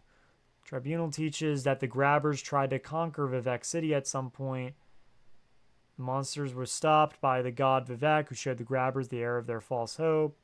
Pocket Cabal was able to cause grabbers to come into the world sideways by causing magical anomalies by the disruption of normal non-cardinal points. The Augur of Obscure claims to have an alternate form in the adjacent place. It was mentioned. Agnostic, antagonistic beings it calls antipodal math grabbers and claims, all right, so it's creatures. Basically all I need to know. I love the stream, and I'm curious what we are going to read and discuss next time. See you guys later. Good day, Jacob Crowley. 'Twas an honor. These monsters have got to be some allegory for different things, right? You'd think. I'm not sure exactly. I don't know what the grabbers are. I really don't know. The Domehead Demon could be Sothasil's Clockwork City, which is why Set treasures it at the end. Vivec likes to take credit for things he 100% did not do. Yeah, I forgot. Well, I'm kind of taking this as all fact, even though the 36 lessons of Vivec are not true, because Vivec muddies between truth and fiction, and takes credit for things, and yeah. So yeah. Holy shit, I am so lightheaded. Anyways. Fourth, the truest body of work is made up of silence, as in the silence that results from no reference. By the word, I mean the dead. Fifth, the first meaning is always hidden. Sixth, the realm of apology is perfection and impossible to attack. Thus, the wise avoid it. Trinity and union is the world and word of action. The third walking path. Seventh, the sage who suppresses his best aphorism, cut off his hands, for he is a thief. Eighth, the clothes of the broken map are worn by fools and heretics. The map is an exit for laziness. It is the dusty tongue, which is to say, the given chart that most take as a story that is complete. No word is true until it is eaten. The ending of the words is ALMSIVI. So, this referring to the Elder Scrolls. No word is true until it is eaten. Okay. Though Vivec did sorta help with the creation of the city, since Vec and Set are both part of ALMSIVI, but he gets to because he's a god and can rewrite history. That is true. Sort of. Vivec is all about how there is no truth but your own. I agree with that as well. Let me behead Neloth again. There we go. All right. Damn, we're so close. We're so close. This feverish nightmare is almost over. All right. Sermon 28. 6 more to go. Then Vivec left Set to look after the Domehead Demon and went back to the space that was not a space. So Domehead Demon being the Clockwork City, or at least the what would become the Clockwork City, perhaps. Yeah, the 36 there we go. The 36 lessons of Vivec take place in a secondary timeline that Vivec created. It both happened and didn't. Dragon breaks are weird. Indeed they are. They're wild as shit. Then Vivec left Set to look after, the Ruddy Man's here, the Domehead Demon, and went back to the space that was not a space. From the provisional house, he looked into the middle world to find the fifth monster, the Ruddy Man. When the dregs ruled the world, the Daedroth Prince Molag Bal, excuse me, had been their chief. He took a different shape then, spiny and armored, and made for the sea. Vivec, in giving birth to the many spawn of his marriage, had dropped an old image of Molag Bal into the world, a dead carapace of memory. It would not have been a monster if a Valathi child had not wanted to impress his village by wearing it. The Ruddy Man of the 8 monsters was the least complicated. He made those who wore him into mighty killers and nothing more. He existed in the physical. Only geography made him special. When Vivec found him near the boys' village, Coal Cave, Anon-Nissus, or Nisus, or however you say it, I always say Nissus, there was a violent clash of arms and an upheaval of the earth. Their battle created the West Gash. Wanderers that still go there hear still the sounds of it. Swords across the crust, the grunt of God, snapping of his monsters, the child's splintered legs. The snapping of his monsters' child's splintered legs. After his victory, Vivec took the shell of the Ruddy Man to the dregs that had modified his mother. The Queen of Dregs, whose name is not easy to spell, was in a period of self-incubation. Her wardens took the gift from Vivec and promised to guard it from the surface world. This is the first account of dregs being liars. Her wardens took the gifts from Vivec and promised to guard it from the surface world. This is the first account of dregs being liars. Okay. In 10 years, the Ruddy Man appeared again, this time near Tyr, worn by a wayward shaman, who followed the House of Troubles. Instead of guarding it, the dregs had imbued the living armor with mythic inflexibility. It molted soon after, skill draping the shaman, and stretched his bones to the 5 corners. When Vivec met the monster in battle again, he saw the remains of 3 villages dripping from its feet. He took on his giant form and slew the Ruddy Man by way of the symbolic collage. Since he no longer trusted the Altmer of the Sea, Vivec gave the carapace of the monster to the devout and the loyal mystics of the Number Room. He told them, You may make of the Ruddy Man a philosopher's armor. The mystics began by wrapping one of their sages in shells, a series of flourishes by 2 supranumerates, one hormonally tall and the other just under his arms. They ran around the carapace and through each other, applying holy resin drawn from the carcasses of the now useless numbers between 12 and 13. Golden straws were quickly stuck through the mythic epidermals, so the sage could breathe. After the ceremonial etchings were drawn into the hardening resin, long lists of dead names and equations whose solutions were to be found in the mouths of the chimer inside. There came the illuminations inscribed by the bright, terrible fingernail of Vivec. From the nail's tip flowed a searing liquid, filling the grooves of the ceremonial etchings. They bled out to form the veined patterns of the sage shell that theologians would decipher forever after. The ending of the words is ALMSIVI. Okay, so that was a bit to unpack there. The Ruddy Man is the part of Vivec that, during his mortal life, committed war crimes in the war against the Nords.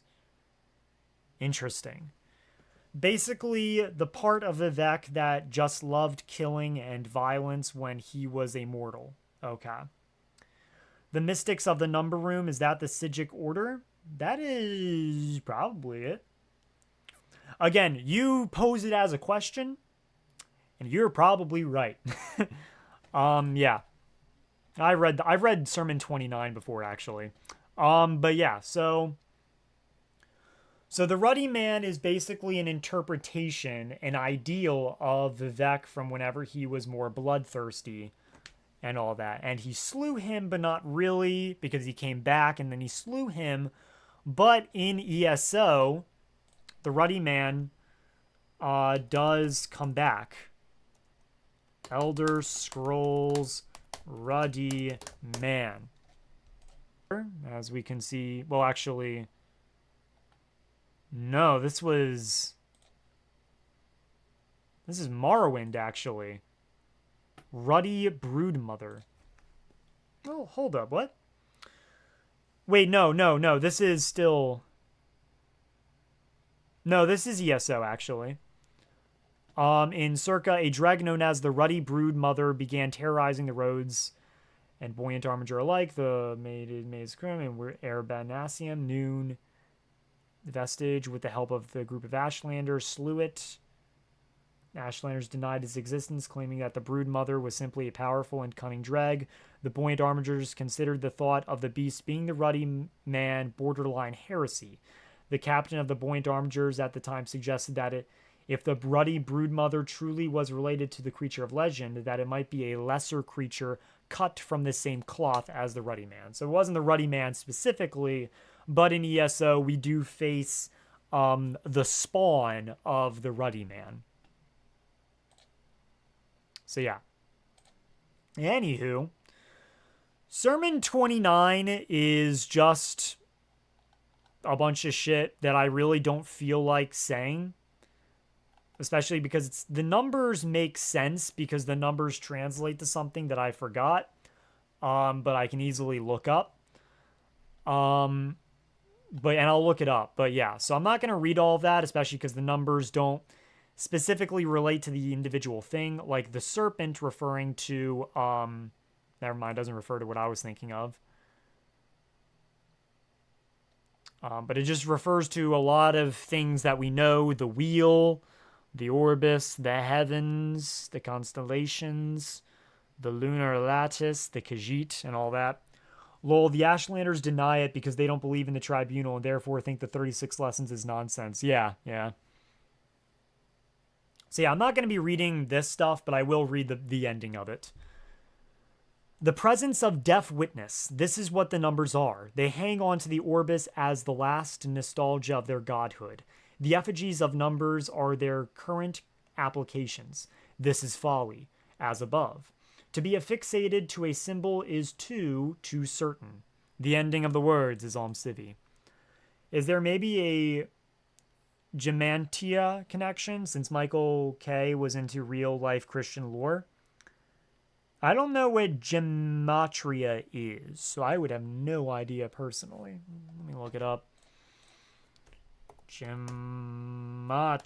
Unless it's like a porn thing, that would be pretty...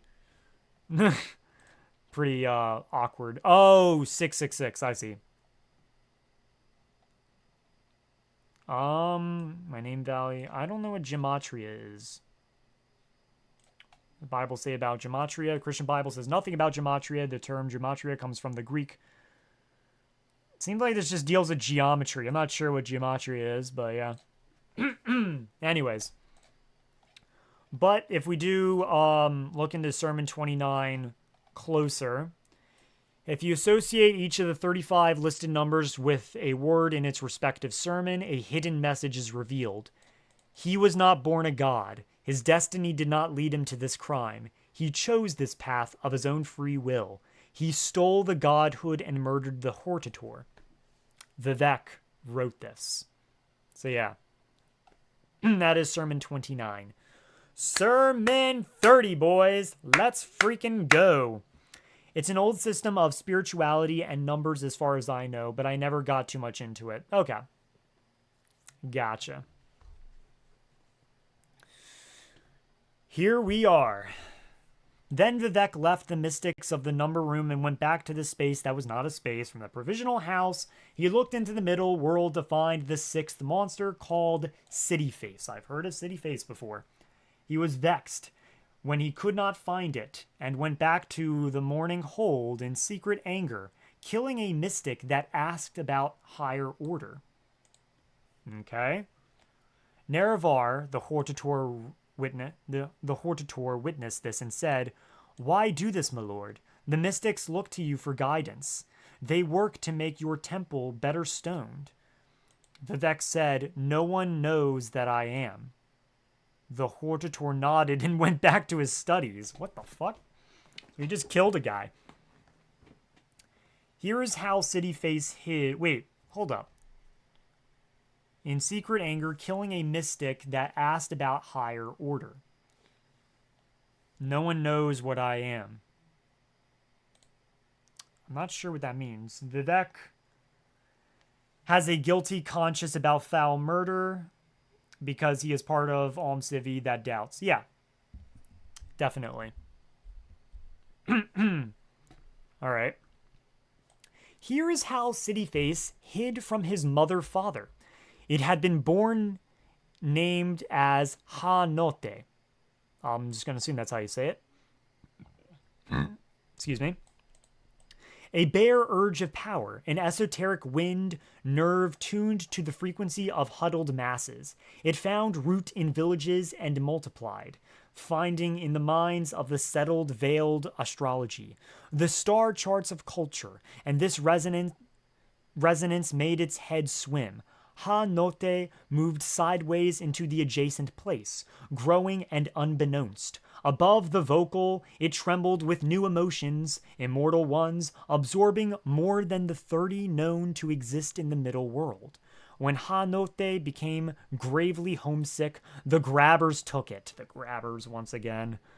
That's such a wild name, just Grabber. If you really just like think about it from our context, just a real world common context, it's such a weird word. The stones of the church in the New Testament are the believers in Christ. So the mystic Vivec kills is a stone of the tribunal temple. The stones are believers in Christ. So Vivec didn't kill an actual mystic. Wait. Why do this, my lord? The mystics look to you for guidance. They work to make your temple better stoned. So he just kind of broke his temple a little bit. Believers in Christ. So this mystic that kills is a stone of the tribunal temple. So he didn't actually kill a mystic. Okay. All right. Yeah, again, metaphorical. I got to keep remembering that. It's metaphorical. Anyways. Here is how... All right, I already read that. A grabber said, "New emotions to the lonely occur only of madness. This thing is gone. It is now ours." Wait, no, Vivec totally killed a dude. Probably many people who disagree with his theology. This could even refer to purging the dissident priests. Ah. So he did fucking murder a guy. Okay, but this mystic didn't actually refer to... The mystics look to you for guidance. They work to make your... But this was... Okay. Killed a dude. Probably many people who disagree with his theology. This could even refer to purging the dissident priests. So this could just be a guy that disagreed with him, maybe? I don't know. I got no clue there. Alright, so Vivec killed a guy. And now we're going to learn about how city faiths hid from Vivec. New emotions to the lonely occur only of madness. This thing is gone. It is ours now. Grabbers had never made a city of their own, and their glimpse of Vivec's, which shone with holiness through all the spheres, had taken their attention. Under this reason did Vivec issue a Vec slide into our realm. Drawn by our coveting, hidden in loss, we shall build our tower hope upon its face. Now many years had passed in Resdania, and the high priests of the Dwemer were building something alike as Vivec and alike as the new Hanote of the Grabbers. The Hortator was engaged with an army of theirs that had become too brave, talking foolish words, and Nerevar helped destroy them with the help of the Orphan Legion of Aem. When he went to give trophy to Vivec, he saw his lord under attack by the city face. The monster was saying this: "Here we are to replace your city, Vec and Vec. We are from the place of the more than known emotions, and our citizenry has died from it. Two things we came for, but can stay for only one. Either we ask you to correct our error of culture, or merely take yours by dint of force. The second is easiest, we think." Vivec sighed. "You would replace my direction, he said. I weary of this. Though I wanted to kill you an age before, Resdania is fallen ill, and I have no time for one more imaginary analogy of an unknown incident. Here, take this." At which he touched the tower hope of the city face and corrected the errors of the Grabbers. "And this," at which he stabbed the heart of the city face with the ethos knife, which is to say, rect arche a ia altadun I, the short blade of proper commerce. The ending of the words is ALMSIVI. So Vivec killed city face. Damn. All right. Many more years passed in Resdania, and the high priests of the Dwemer were almost ready to make war on the rulers of Veloth. Okay. The Hortator had become the husband of Aem during this time, and the first saint of the Triune Way. Vivec had tired of fighting his sons and daughters, and so took a respite from trying to find them. The Hortator said to his wife, "Where is Vivec, my teacher? I love him still, though he grows cold. His laminations, if I may call them that, have changed the skin of the whole country. He is hardly to be found anywhere in Veloth of late. The people grow dark because of it." And Aem took mercy on her troubled husband and told him that the sword of the Triune had been fighting minor monsters stirred up by the Dwemer as they worked on their brass siege machines. She took the Hortator inside her and showed him where his master was. ALMSIVI, or at least that aspect that chose to be Vivec, sat in the litany hall of the false thinking, Boethia, temple. After his battle with the flute and pipe ogres of the West Nash, he began writing again in his Book of Hours. He had to put on his water face first. That way he could separate the bronze of the old temple from the blue of the new, and write with happiness. Second, he had to take another feather from the big moon, further rendering it dead. That way he could write about mortals with truth. Third, he recalled the pomegranate banquet, where he was forced to marry Molag Bal with wet scriptures to cement his likeness as Mephala, and write with black hands he wrote, "The last time I heard his voice, showing the slightest sign of impatience, I learned to control myself and submit to the will of others. Afterwards, I dared to take on the sacred fire and realized there is no equilibrium with Etada. They were liars, lost roots, and the most I can do is to be an interpreter into the rational. Even that fails the needs of the people.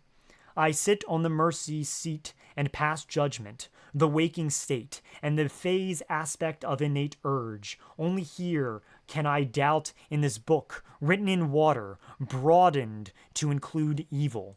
Then Vivec threw his ink on this passage to cover it up for the lay reader and wrote instead, hang on 1 second, I'm going to drink.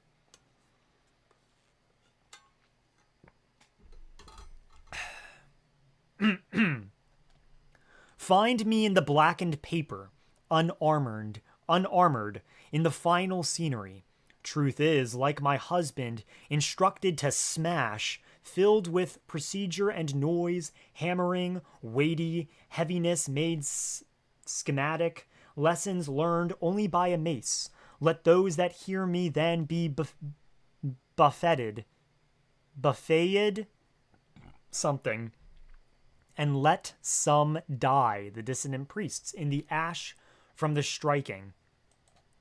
Let those that find him murdered by illumination, pummeled like a traitorous house, because if an hour is golden, then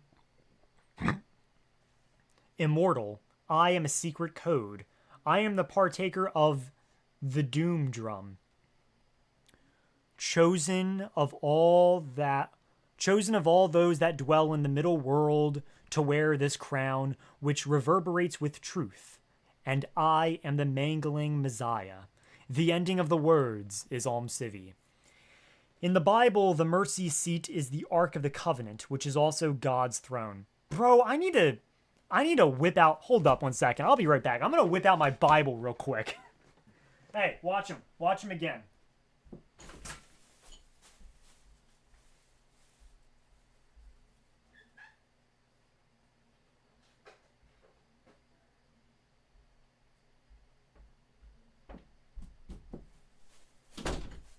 This is my holy Bible. This is my holy Bible right here. Hang on 1 second. All right. Time to brew Canis root tea. Yeah, I don't really know why. I have a soldier's psalm in here that my father gave me because he was in the military. Yeah, I really do. What page was I on, actually? This is a bookmarker. I was on Jeremiah 29. You know what? I think I'm going to start reading the Bible. Not even out of like a religious sense, but just there's so much dust on this. I have not picked this up in probably like 5 years. I'm not even kidding. Oh man, yeah, I'm gonna put this, hey, Noah, hold this Bible. All right. Do 3 Hail Marys for me. All right. 2 Our Fathers. Revelations is a wild book, definitely. Where is Revelations? I'm curious. Where's Revelations in here? I have another bookmarker. What's this for? Oh, this is my dad's name and all of our information, so I'm not going to show you that. Book of Revelations. Where's that? There's Romans, Corinthians, the Philippians, Timothy, Hebrew. All right, let's go from the beginning. God, I have so many bookmarkers. Psalms, Kings, Samuel, Judges, Joshua, Numbers, Leviticus, Exodus, Genesis. Damn it, where is... Revelations is the end of the New Testament. Last book of the Bible? Last book? Oh, shit, you're right. It is. I really shouldn't be swearing when I'm holding the Bible.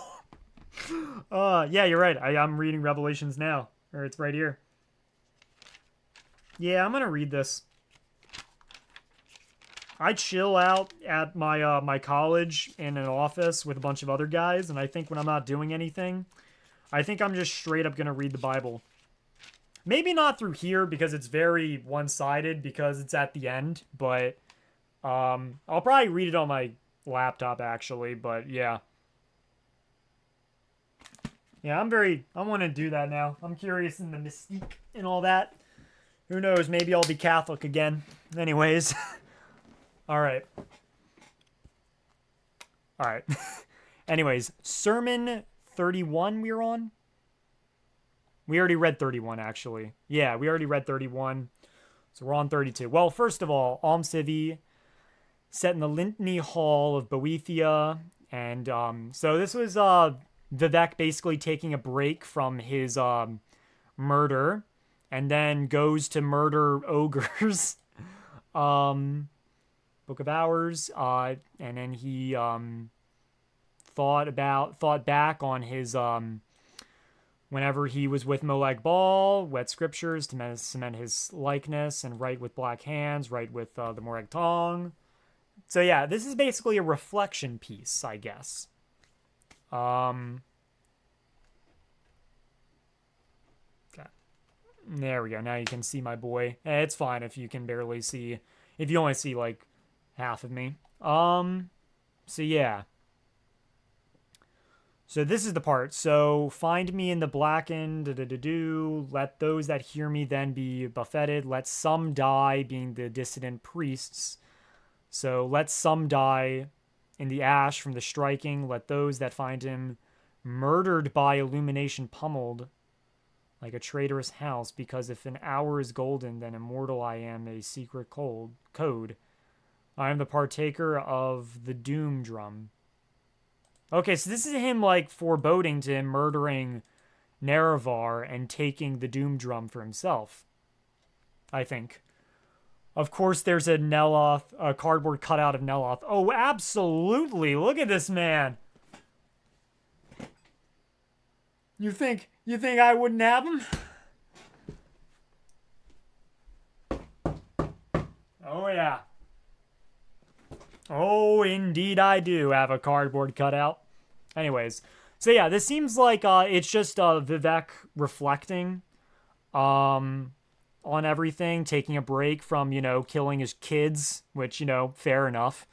And then also alluding to all of this, I think. I wonder how the water references connect to the theory that the water in the Elder Scrolls is a symbol of knowledge, especially forgotten knowledge, or maybe it is a symbol for time. I don't know.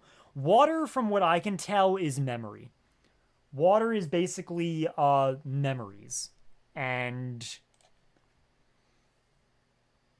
yeah, there's probably more to water than just that. I would love to I actually think making a video where it's just called The Water in the Elder Scrolls or something like that. Something a bit more clickbaity. I think that would actually do numbers, and I could talk about shit like this. That'd be fun. But yeah, I think water is supposed to be memories, but it could also be knowledge. Again, Hermaeus Mora is very interconnected with water, as well as forests and stuff like that.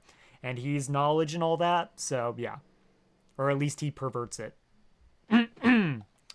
All right, Sermon 32. The scripture of the mace, first. The pleasure of annihilation is the pleasure of disappearing into the unreal. All those that would challenge the sleeping world will seek membership in this movement. I denounce the alienation of the cloven duality with a hammer. Perhaps the hammer of Eloth. Second, take from me the lesson as a punishment for being mortal. To be made of dirt is to be treated as such by your jailers. This is the key and the lock of the Daedra. Why do you think they escaped the compromise? Third, Velothi, your skin has become pregnant darkness. So have the Velothi have the Chimer become Dunmer now? Because this has been mentioned before, Ashen's skin. So I'm curious if that has happened. But I feel like the War of Red Mountain has yet to happen and the ascension of the Tribunal. So I think it's more alluding to what's going to happen rather than it has happened. Unless it's happening right now. I'm not sure. Velothi, your skin has become pregnant darkness. My brooding has brought this on. Remember that Boethia... Yeah, I think it was mentioned a few sermons ago. Yeah, it was.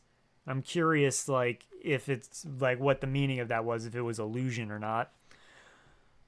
My brooding has brought this on. Remember that Boethia asked you to become the color of bruise. How else to show yourself people of the Exodus into the vital? Pain. Fourth, the sage who is not an anvil, a conventional sentence and nothing more. By which I mean dead. They have not turned Dunmer yet. That happens at the end of Sermon 36. You are correct. Vivec is foretelling the Chimer becoming the Dunmer, but is taking credit for doing it himself. Gotcha.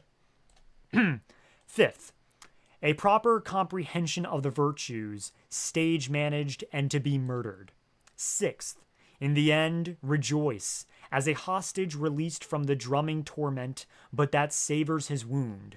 The drum breaks, and you find it to be a nest of hornets, which is to say, your sleep is over.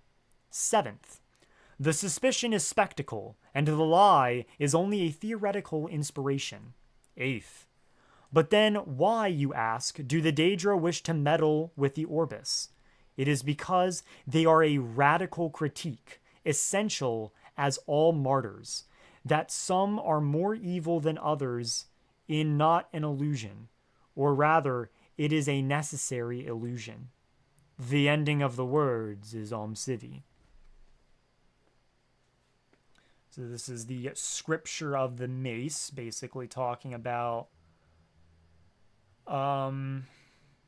basically foretelling all of that. Vivec loves to take credit for shit, just like he pretends the Numidium is based on him and not the other way around.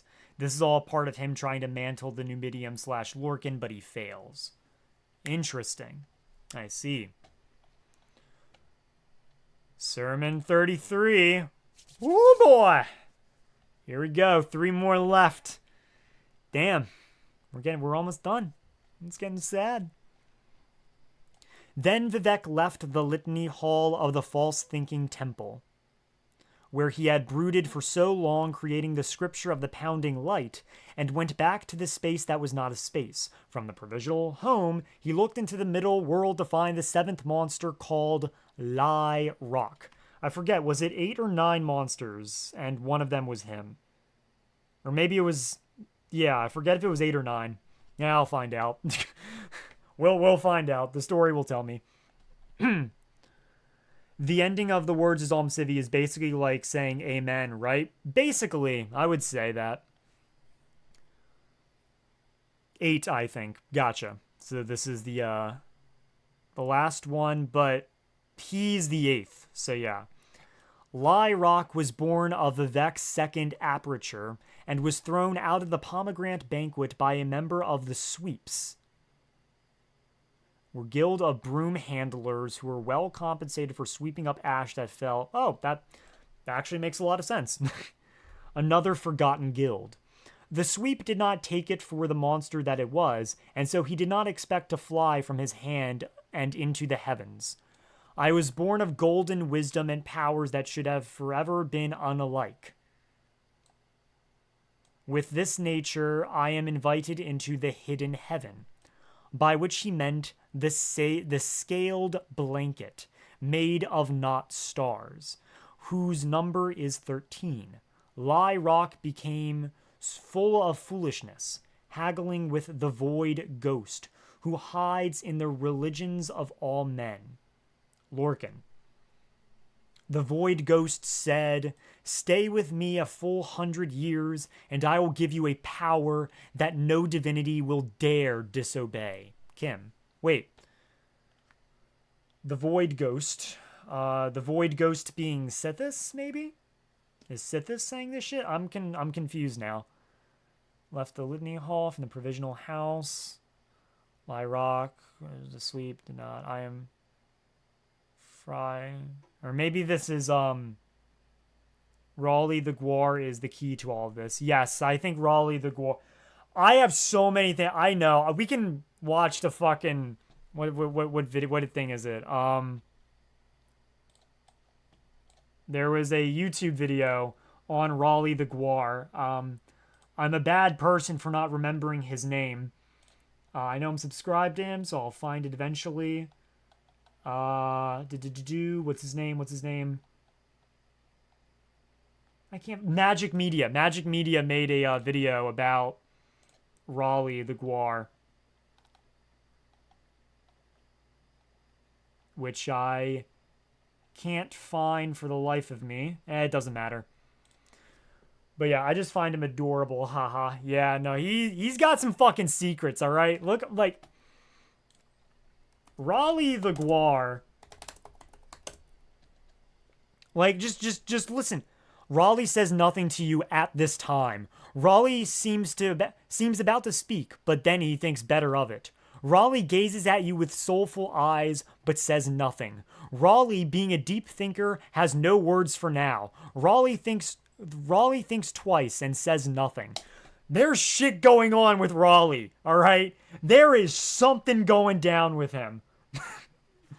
I'm loving your long-form breakdown of the lessons, by the way, bro. Still loving the last live. No problem, man. Raleigh doesn't speak. What? Lol. Yeah, he doesn't speak. He chooses. He chooses not to speak. That is the important thing to understand here. He decides not to. But he could. But he realizes in his deep thinking that he shouldn't. Love is law, love under will. I remember that line too from Fudge Muppet. Yeah. I actually want to look that up. Love is law, love under will. Where does that come from? Oh yeah, that comes from Aleister Crowley's Dilemma. Okay. Yup, it's too deep. He knows he wouldn't understand. Apparently he's standoffish about speaking. Yeah, he knows that we are way too stupid to comprehend the absolute... If anyone's going to ascend to Kim, it is Raleigh. Raleigh is Vivec, I also think. Because, damn it, I want to, like, I don't want to become, like, a React channel at all. But I also want to, like, really quickly show, like, Magic Media, yeah, Raleigh the Guar. Actually, I can't find it. Magic Media, I think it's just Kim. I forget what it is. We'll never find that video. Anyways, it's fine. I don't want to be a React tuber anyways. But yeah. Raleigh knows more than he's letting on. Oh, right. Vivec turned into a Guar during that one shrine lore quest. Yeah. Supposedly, but he did. We know. We know. All right. Sermon 33. Wait, did I even finish this actually? I don't even think I actually finished this. Hold up. I got so sidetracked with the Void Ghost. Oh, the Void Ghost is Lorcan. Okay. So, wait. No, I already read this, did I? No, I didn't. Wait, where am I? I forgot. I lost track of where I was. Okay. Brooded for so long, pomegranate. What she meant... Scaled blanket of not stars. I lost track of where I was. I need to read before he gets sidetracked. Read it all. Okay, I think I was here somewhere. We're just going to read from here. I am born of golden wisdom and powers that should have forever been unalike. Which is the gods of Tamriel. With this nature, I am invited into the hidden heaven. Okay, I remember reading this. By which he meant the scaled blanket, the serpent, made of not stars. Unstars, also not stars, are the celestial objects that resemble stars but aren't. Whose number is 13. Okay, so like the standing stones and all that shit. Okay. The star signs. Lie Rock became full of foolishness, haggling with the Void Ghost, Lorcan, who hides in the religions of all men. Oh, Lorcan. The Void Ghost said, stay with me 100 years and I will... Oh, wait, I already read this. Did I? Shit. Okay, we're just going to read from here. Full 100 years, and I will give you a power that no divinity will dare disobey. But before the 100 years was up, Vivec was already looking for Lie Rock and found him. Stupid stone, Vivec said. To hide in a scaled blanket is to make a mark on nothing. His bargains are only for the ruling kings. So Vivec sent the Hortator to the heavens to shave Lie Rock asunder by the named axe. Nerevar made peace with the South Pole Star, RK, of thieving, and the North Pole Star, Akatosh, of warriors, and the Third Pole Star, Julianos, which existed only in the ether, which was governed by the apprentice of Magnus. Who's the apprentice of Magnus? Not sure. They gave him leave to wander among their charges and gave him red sight by which to find Lie Rock in hidden heaven. By chance, Nerevar met the Void Ghost first. He met Lorcan, who told him that he was in the wrong place, to which the Hortator said, "Me or you?" And the Void Ghost said, "Both." This sermon does not tell what else was said between these masters. Lie Rock, however, used this confusion to launch his own attack on the city god Vivec. He was hastened by all three of the Black Guardians who wanted him swiftly gone, though they meant no hostility to the Lord of the Middle Air. The citizenry of Vivec screamed as they saw a shooting star, Bardao, come down out of the sky like a toll road of hell, but Vivec merely raised his hand and froze Lie Rock just above the city, and then he pierced the monster with Muatra. So Lie Rock, however, uses confrontation.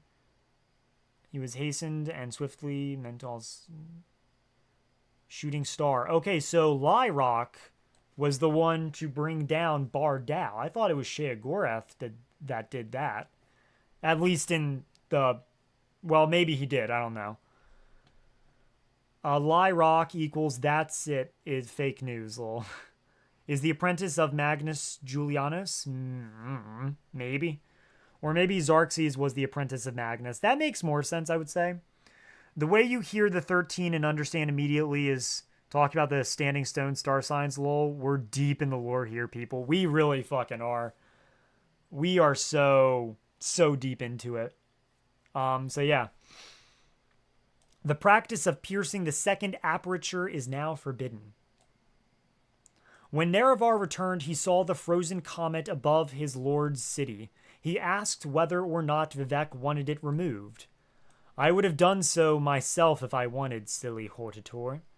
I shall keep it there with its last intention intact, so that if the love of the people of the city for me ever disappear, so shall the power that holds back their destruction, the Red Year. Nerevar said, "Love is under your will only." Vivec smiled and told the Hortator that he had become a minister of truth. The ending of the words is ALMSIVI. That's kind of a fucked up little moment that they had. A beautiful moment that's kind of fucked up. Oh boy, we got a lot of shit going on here. All right. 34. If you ever turn against me, I'm gonna let that thing drop, lol. Basically, Bardao is an instrument of Vivec's cruel love because it will be used to cut the Dunmer into better shapes. It will create the Red Year and kill tons of them and force them to become better. The love of God is predatory is going to be a thing that comes up in Sermon 35. Interesting. The love of God is predatory. I need to write some of this shit down, actually. I'm gonna write some of this philosophical stuff down. Let me write in my notes. Philosophical stuff. Love of God is predatory. There's some other things I also want to write down, but we'll get to those later. Anyways, let us read Sermon 34. And I can't wait to see how this comes up in Sermon 35. Then Vivec left the Ministry of Truth and went back to the space that was not a space. From the provisional house, he looked into the middle world to find the eighth and final and mightiest monster, called Gulga Morgil and more. The wise must look elsewhere for this string of power. Vivec called to his side the Hortator, and this was the first time that Nerevar had been to the provisional home. Okay, I'm sorry, I gotta take a break here just to basically be like, what the fuck is the provisional home?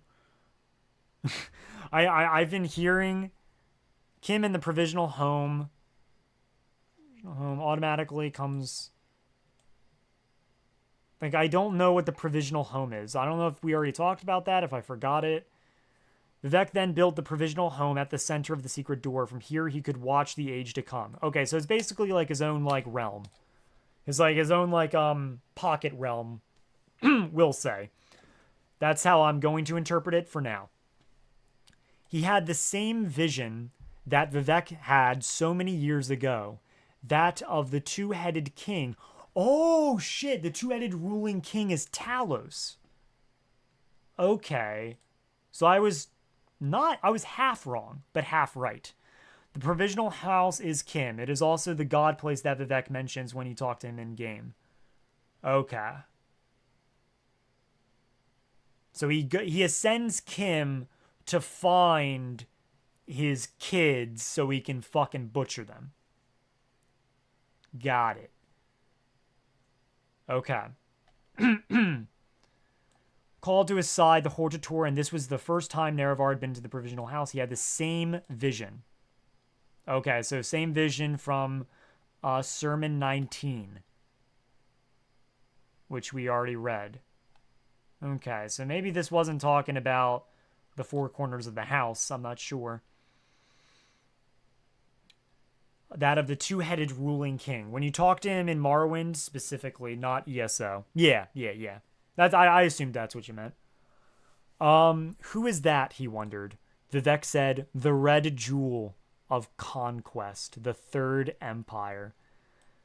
Nerevar perhaps because he was frightened, became vexed at his lord's answer.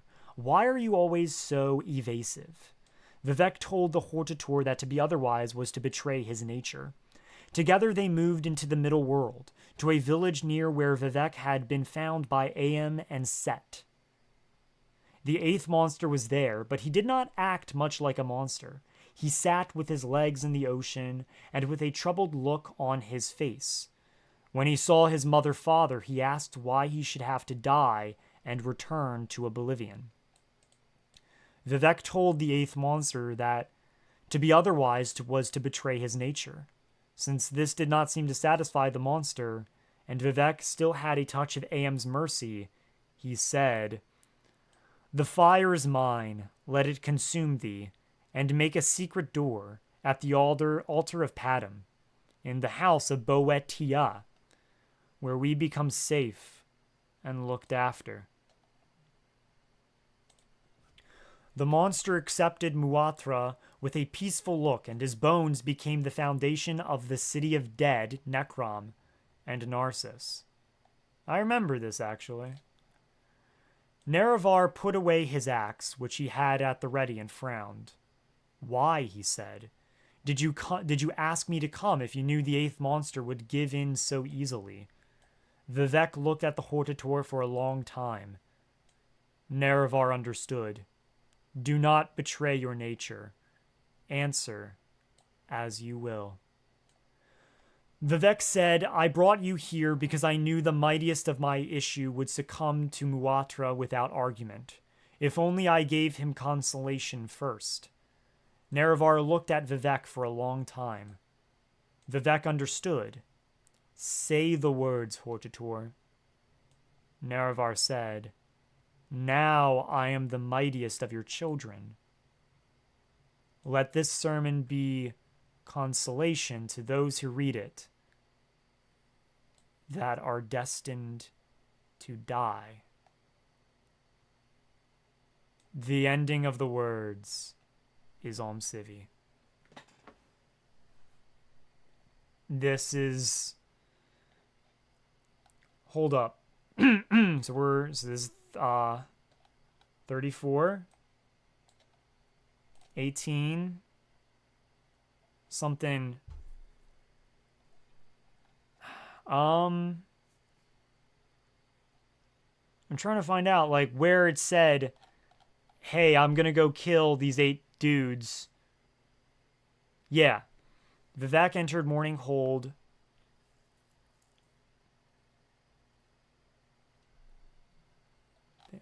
Where did he say he was gonna kill his kid? Was it 18? Oh yeah. Out of 9, you will find only 8. Though they be mighty, the last is already destroyed by your decision to create the Book of Hours. Vivec understood that AM meant himself. But did he really mean himself, or did he mean Nerevar? Because now we have this illusion here that next, the last of his kids are dead, but now Nerevar is the mightiest of his children. Let this sermon be consolation to those who read it that are destined to die. This entire book confirms to me without a shadow of a doubt that this was meant for the Nerevarine. I think. I genuinely believe that now. This is for Sermon 35. Oh, the love of God being predatory is inspired by the Bible. In Revelation, God says, I reprove and discipline those whom I love. Revelation 3. Here we are. We're in the long stretch now. We're finally here. We're going to be learning about the aftermath. And then we'll read Sermon 37 and 0 as well, but yeah. Sermon 35. The Scripture of Love. The formulas of proper Valathi magic continue in ancient tradition, but that is, virility is dead, by which I mean at least replaced. Truth owes its medicinal nature to the establishment of myth of justice. Its curative properties it likewise owes to the concept of sacrifice. Princes, chiefs, and angels all subscribe to the same notion. This is a view primarily based on the prolific abolition of an implied profanity, seen in ceremonies, knife fighting, hunting, and the exploration of the poetic. On the ritual of occasions which comes to us from the days of the cave glow, I can say nothing more than to loosen your equation of moods to lunar currency. Later, and by that I mean much, much later, my reign will be seen as an act of the highest love, which is a return from the astral destiny and the marriages between. By that I mean the catastrophes which will come from all 5 corners. Subsequent are the revisions differentiated between hope and the distraught, situations that are only required by the periodic death of the immutable. Cosmic time is repeated. I wrote of this in an earlier life. In imitation of submersion is love's premonition, its folly into the underworld, by which I mean the day you will read about the outside of yourself in an age of gold. For on that day, which is a shadow of the sacrificial concept, all history is obliged to see me for what you are, in love with evil. To keep one's power intact at such a stage is to allow for the existence of what can only be called a continual spirit. Make of your love a defense against the horizon. Pure existence is only granted to the holy, which comes in a myriad of forms, half of them frightening and the other half divided into equal parts, purposeless and assured, cut into better shapes. Late is the lover that comes to this by any other walking way than the 5th, which is the number of the limit of this world. The lover is the highest country, and a series of beliefs. He is the sacred city bereft of a double. The uncultivated land of monsters is the rule. This is clearly unattested by Anu and his double, Padme, which love knows never really happened. Similarly, all the other symbols of absolute reality are ancient ideas ready for their graves, or at least the essence of such. This scripture is directly ordered by the codes of Mafala, the origin of sex and murder defeated only by those who take up those ideas without my intervention. The religious elite is not a tendency or a correlation. They are a dogma complemented by the influence of the untrustworthy sea and the governance of the stars, dominated by the center by the sword, which is nothing without a victim to cleave unto. This is the love of God, and he would show you more. Predatory, but at the same time instrumental to the will of critical harvest. A scenario by which one becomes as he is, of male and female, the magic hermaphrodite. Mark the norms of violence, and it barely registers. Suspended as it is by treaties written between the original spirits. This should be seen as an opportunity, and in no way tedious, though some will give up, for it is easier to kiss the lover than become one. The lower regions crawl with these souls, caves of the shallow treasures, meeting in places to testify by way of extension, when love is only satisfied by a considerable, incalculable effort. The ending of the words is ALMSIVI. The love of God being predatory is inspired by the Bible. In Revelations, God says, I reprove and discipline those whom I love.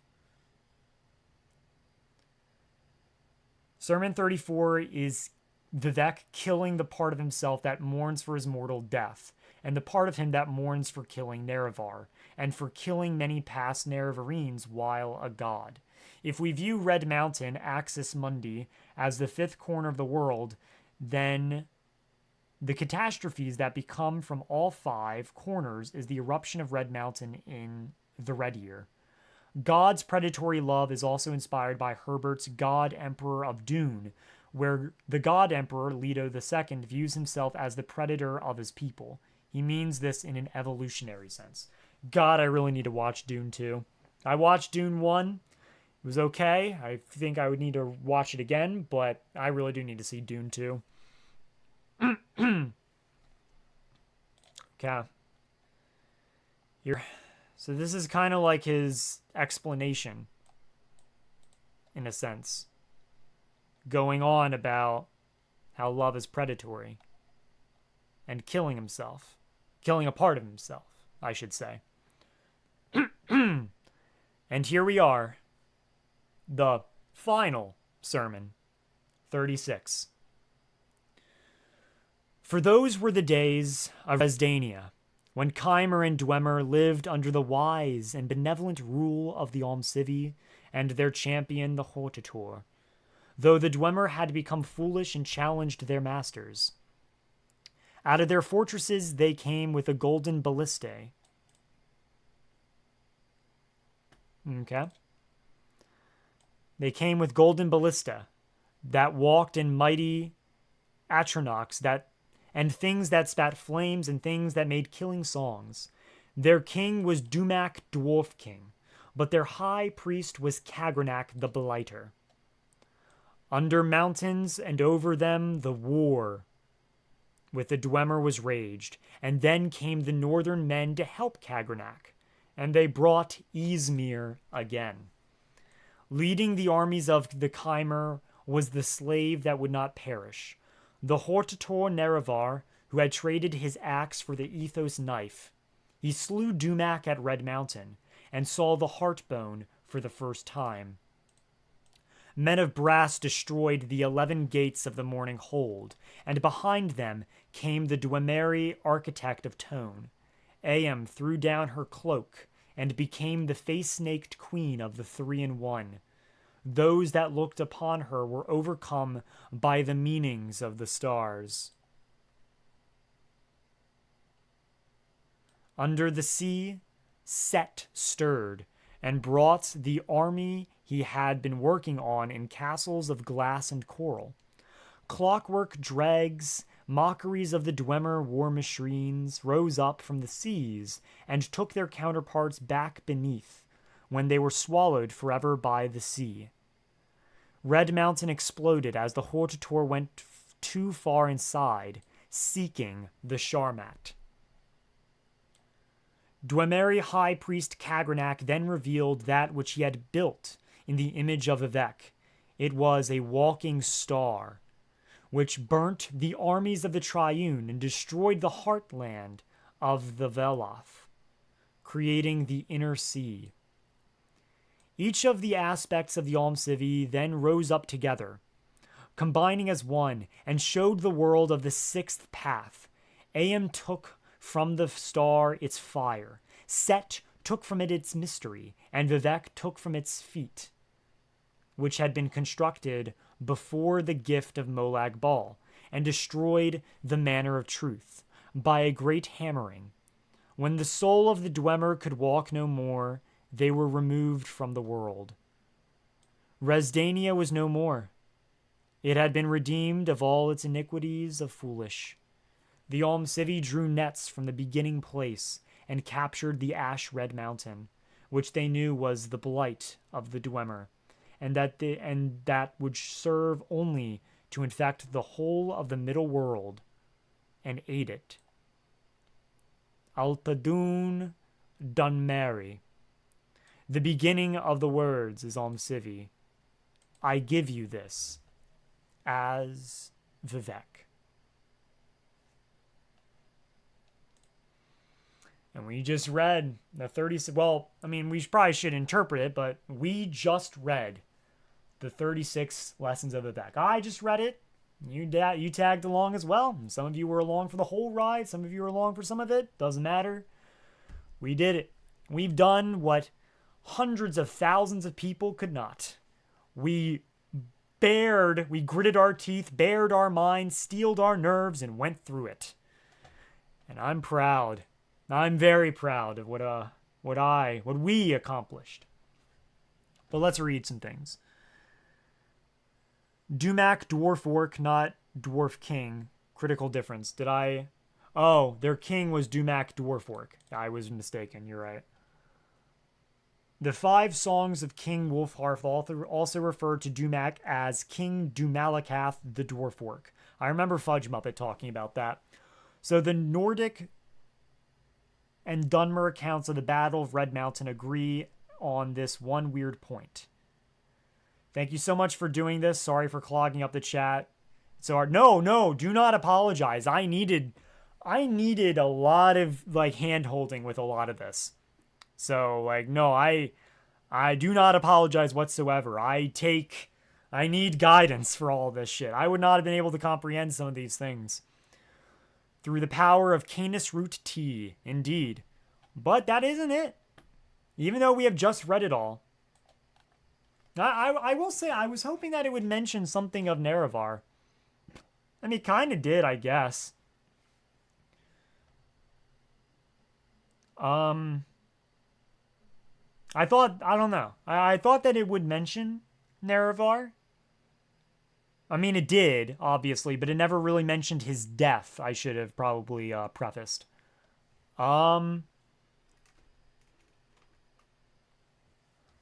But yeah, no, that is... Yeah. Dwemer would only serve to infect the whole. I mean, Vivec doesn't know what happened to the Dwemer, obviously. Because if we ask about the Dwemer sin was the creation of a new god, substance of dead god Lorcan. Well, can we ask about the disappearance of them? I have no idea what happened to the Dwemer. I have no sense of them in the timeless divine world outside of mortal time, and in fact, if I did believe they existed, I would be in no hurry to make contact with them. they may with some justice hold the Dunmer race responsible for their fate. My intuition is that they are gone forever, and that is perfectly fine with me. Raleigh. Altadun Dunmeri is the only time that the word Dunmer is ever said in the 36 lessons. So the beginning of the Dunmer is ALMSIVI. Nice. I like that, actually. This was intense. I understand so much less about the sermons now than before reading it, and I'm really glad. Well, thanks. This is really interesting and fun. Gotta go now. It's 3 a.m. here. Oh, shit. Yeah, no, I completely understand. Godspeed. Godspeed. And always remember that the ending of the words is ALMSIVI. So now, because we're here, so fuck it, we should probably read Sermon 0 and 37, because I know of their existence. So, Elder Scrolls Sermon 37. Not like it's like a much. I don't know what comes first, 37 or 0, but yeah. We'll have to re-listen to the past hour or do sometime. Miss some of it due to the app crashing. Oof. Sorry about that. Not being able to hear some of the lessons over my motorbike. That's fair. The 36 lessons feels like a series essays written by a shut-in high school kid with little real-world experience but a wealth of their mom's trashy romance novels, but in a good way. Hopefully my earbuds don't die. Oh, this Coda stuff? I don't think this is Coda. No, I wouldn't say so. Because Coda is like a separate thing, but it's related. Definitely like related to it all, I would say. It reads like someone gets off to the King James Bible in Crowley. Yeah. All right, so now we have the 37th lesson of Vivec. And so I'm curious what all of this says. Well, actually, what came first before I actually read it? 37 or 0? What came first? An analysis. Well, maybe if I just type in Sermon 0, did they both just come? No, Sermon 0 was just okay, Sermon 0 is a Michael Kirkbride thing, actually. Okay, Sermon 0 seems more like that. Okay.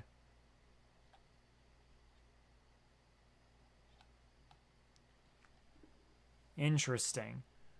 So, I'm assuming this is where we find Sermon 0?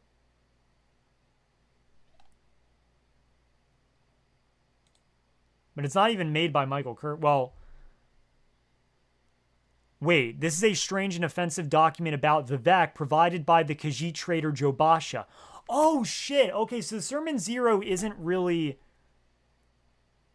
even made by Vivec. It's made by fucking Jobasha, actually. I'm assuming. About Vivec provided by... Okay, so this doesn't even count. Fascinated by this document and tried to decipher the secret behind the cipher. They succeeded. You can the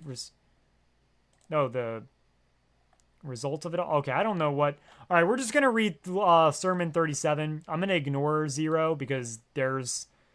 I don't know what the hell that's about, actually. Yeah, it seems like that this is just from the Khajiit Jobasha making fun of shit. So, 3-7. So let us read Sermon 37. You have discovered the 37th sermon of Vivec, which is a bending of the light, long past the chronicles of the Hortator who wore inconsistent faces, and ruled however they would until apocalypse. Vivec was born by ribbons of water, which wrote their stalwart couplings in red.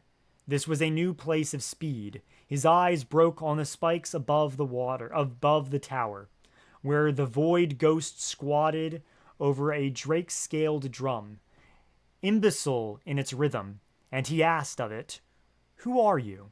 that need no signature at all.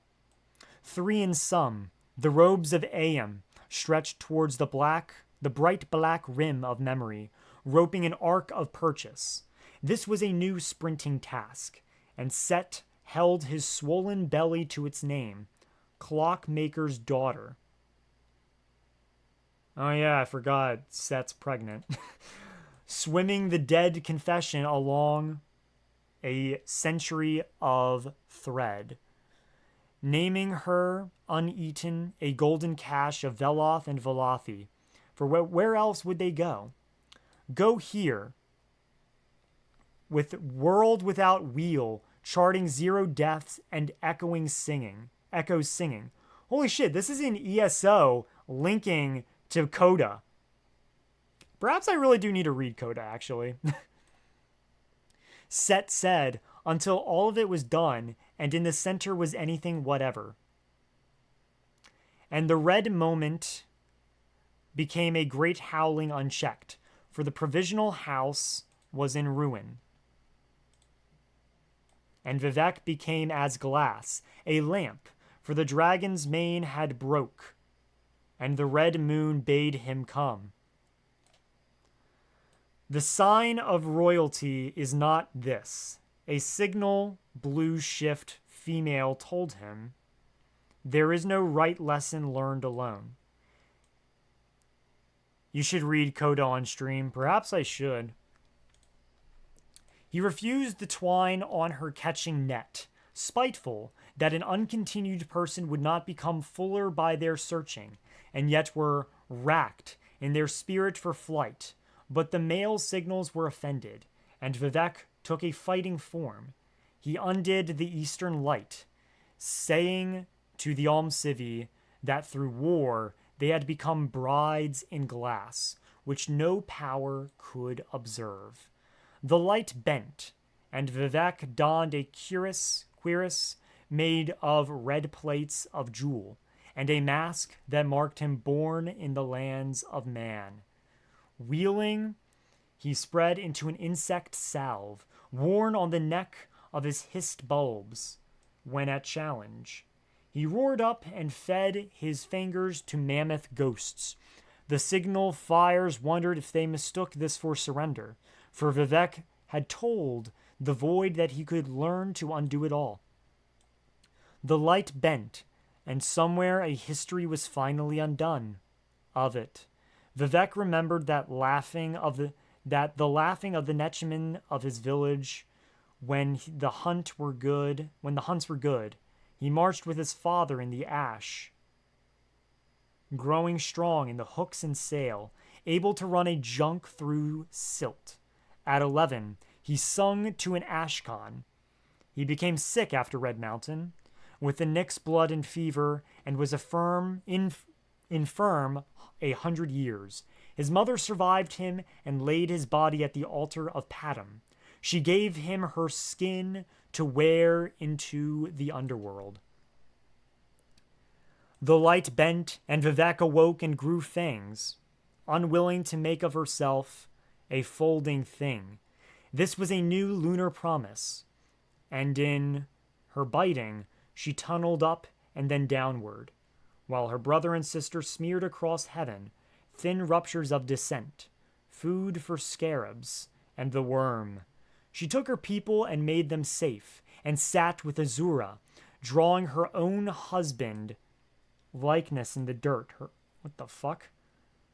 Own husband. Oh, okay, so this is still Coda. For I have removed my left hand and my right, he will say, she said. For that is how I shall win against them. Love alone, and you shall know only mistakes of salt. The ending of the words is Amaranth. And that is it. That is it. It's very interesting, actually. I don't really know how to interpret the 37th lesson, if I even should, if that even, like... The worm makes me think of the worm cult in Manamarco. That was my original thought as well.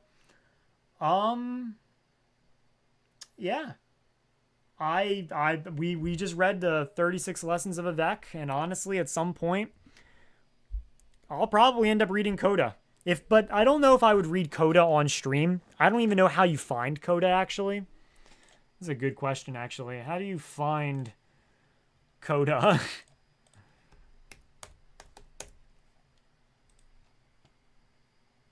Because, yeah, that's something I've never understood. I don't know where. Vivec's husband is also Nerevar / the Nerevarine. But, yeah, it also is Coda. In the Book of Revelations, the New Jerusalem is the bride of Jesus. Look it up. Yeah, I've looked it up multiple times, but I just really could never find it. Maybe I just never looked it up properly? I don't know. Valentine's Day set on... Well, that's just describing it. Is this Coda? Is it just this script? Oh shit, Talos is here. Okay. Anyone that cuts off their hands? Okay. It's got a website. Okay. Coda websites. Oh yeah, you're right. Coda.es. Read Coda. New readers and non-The Elder Scrolls readers. You may want to refer to this okay, so it's a PDF. Interesting. Okay, I did hear that it was a graphic novel. Yeah. Actually, I just realized there might be, like, fucking in this. I don't know. I probably shouldn't really... I don't know. I have no idea what to expect from Coda, but yeah, I probably shouldn't just be clicking through it on YouTube of all things. But yeah. So yeah, that was the 36 lessons of Vivec. We have been doing it for almost 3 hours. It was a little bit shorter than the last one. I think the last one was like 3 hours and like 10 minutes or something. So yeah. I have really enjoyed this. I think Neloth has also really enjoyed this. Have you? Have you, my boy? Recite to me the 23rd lesson of Vivec.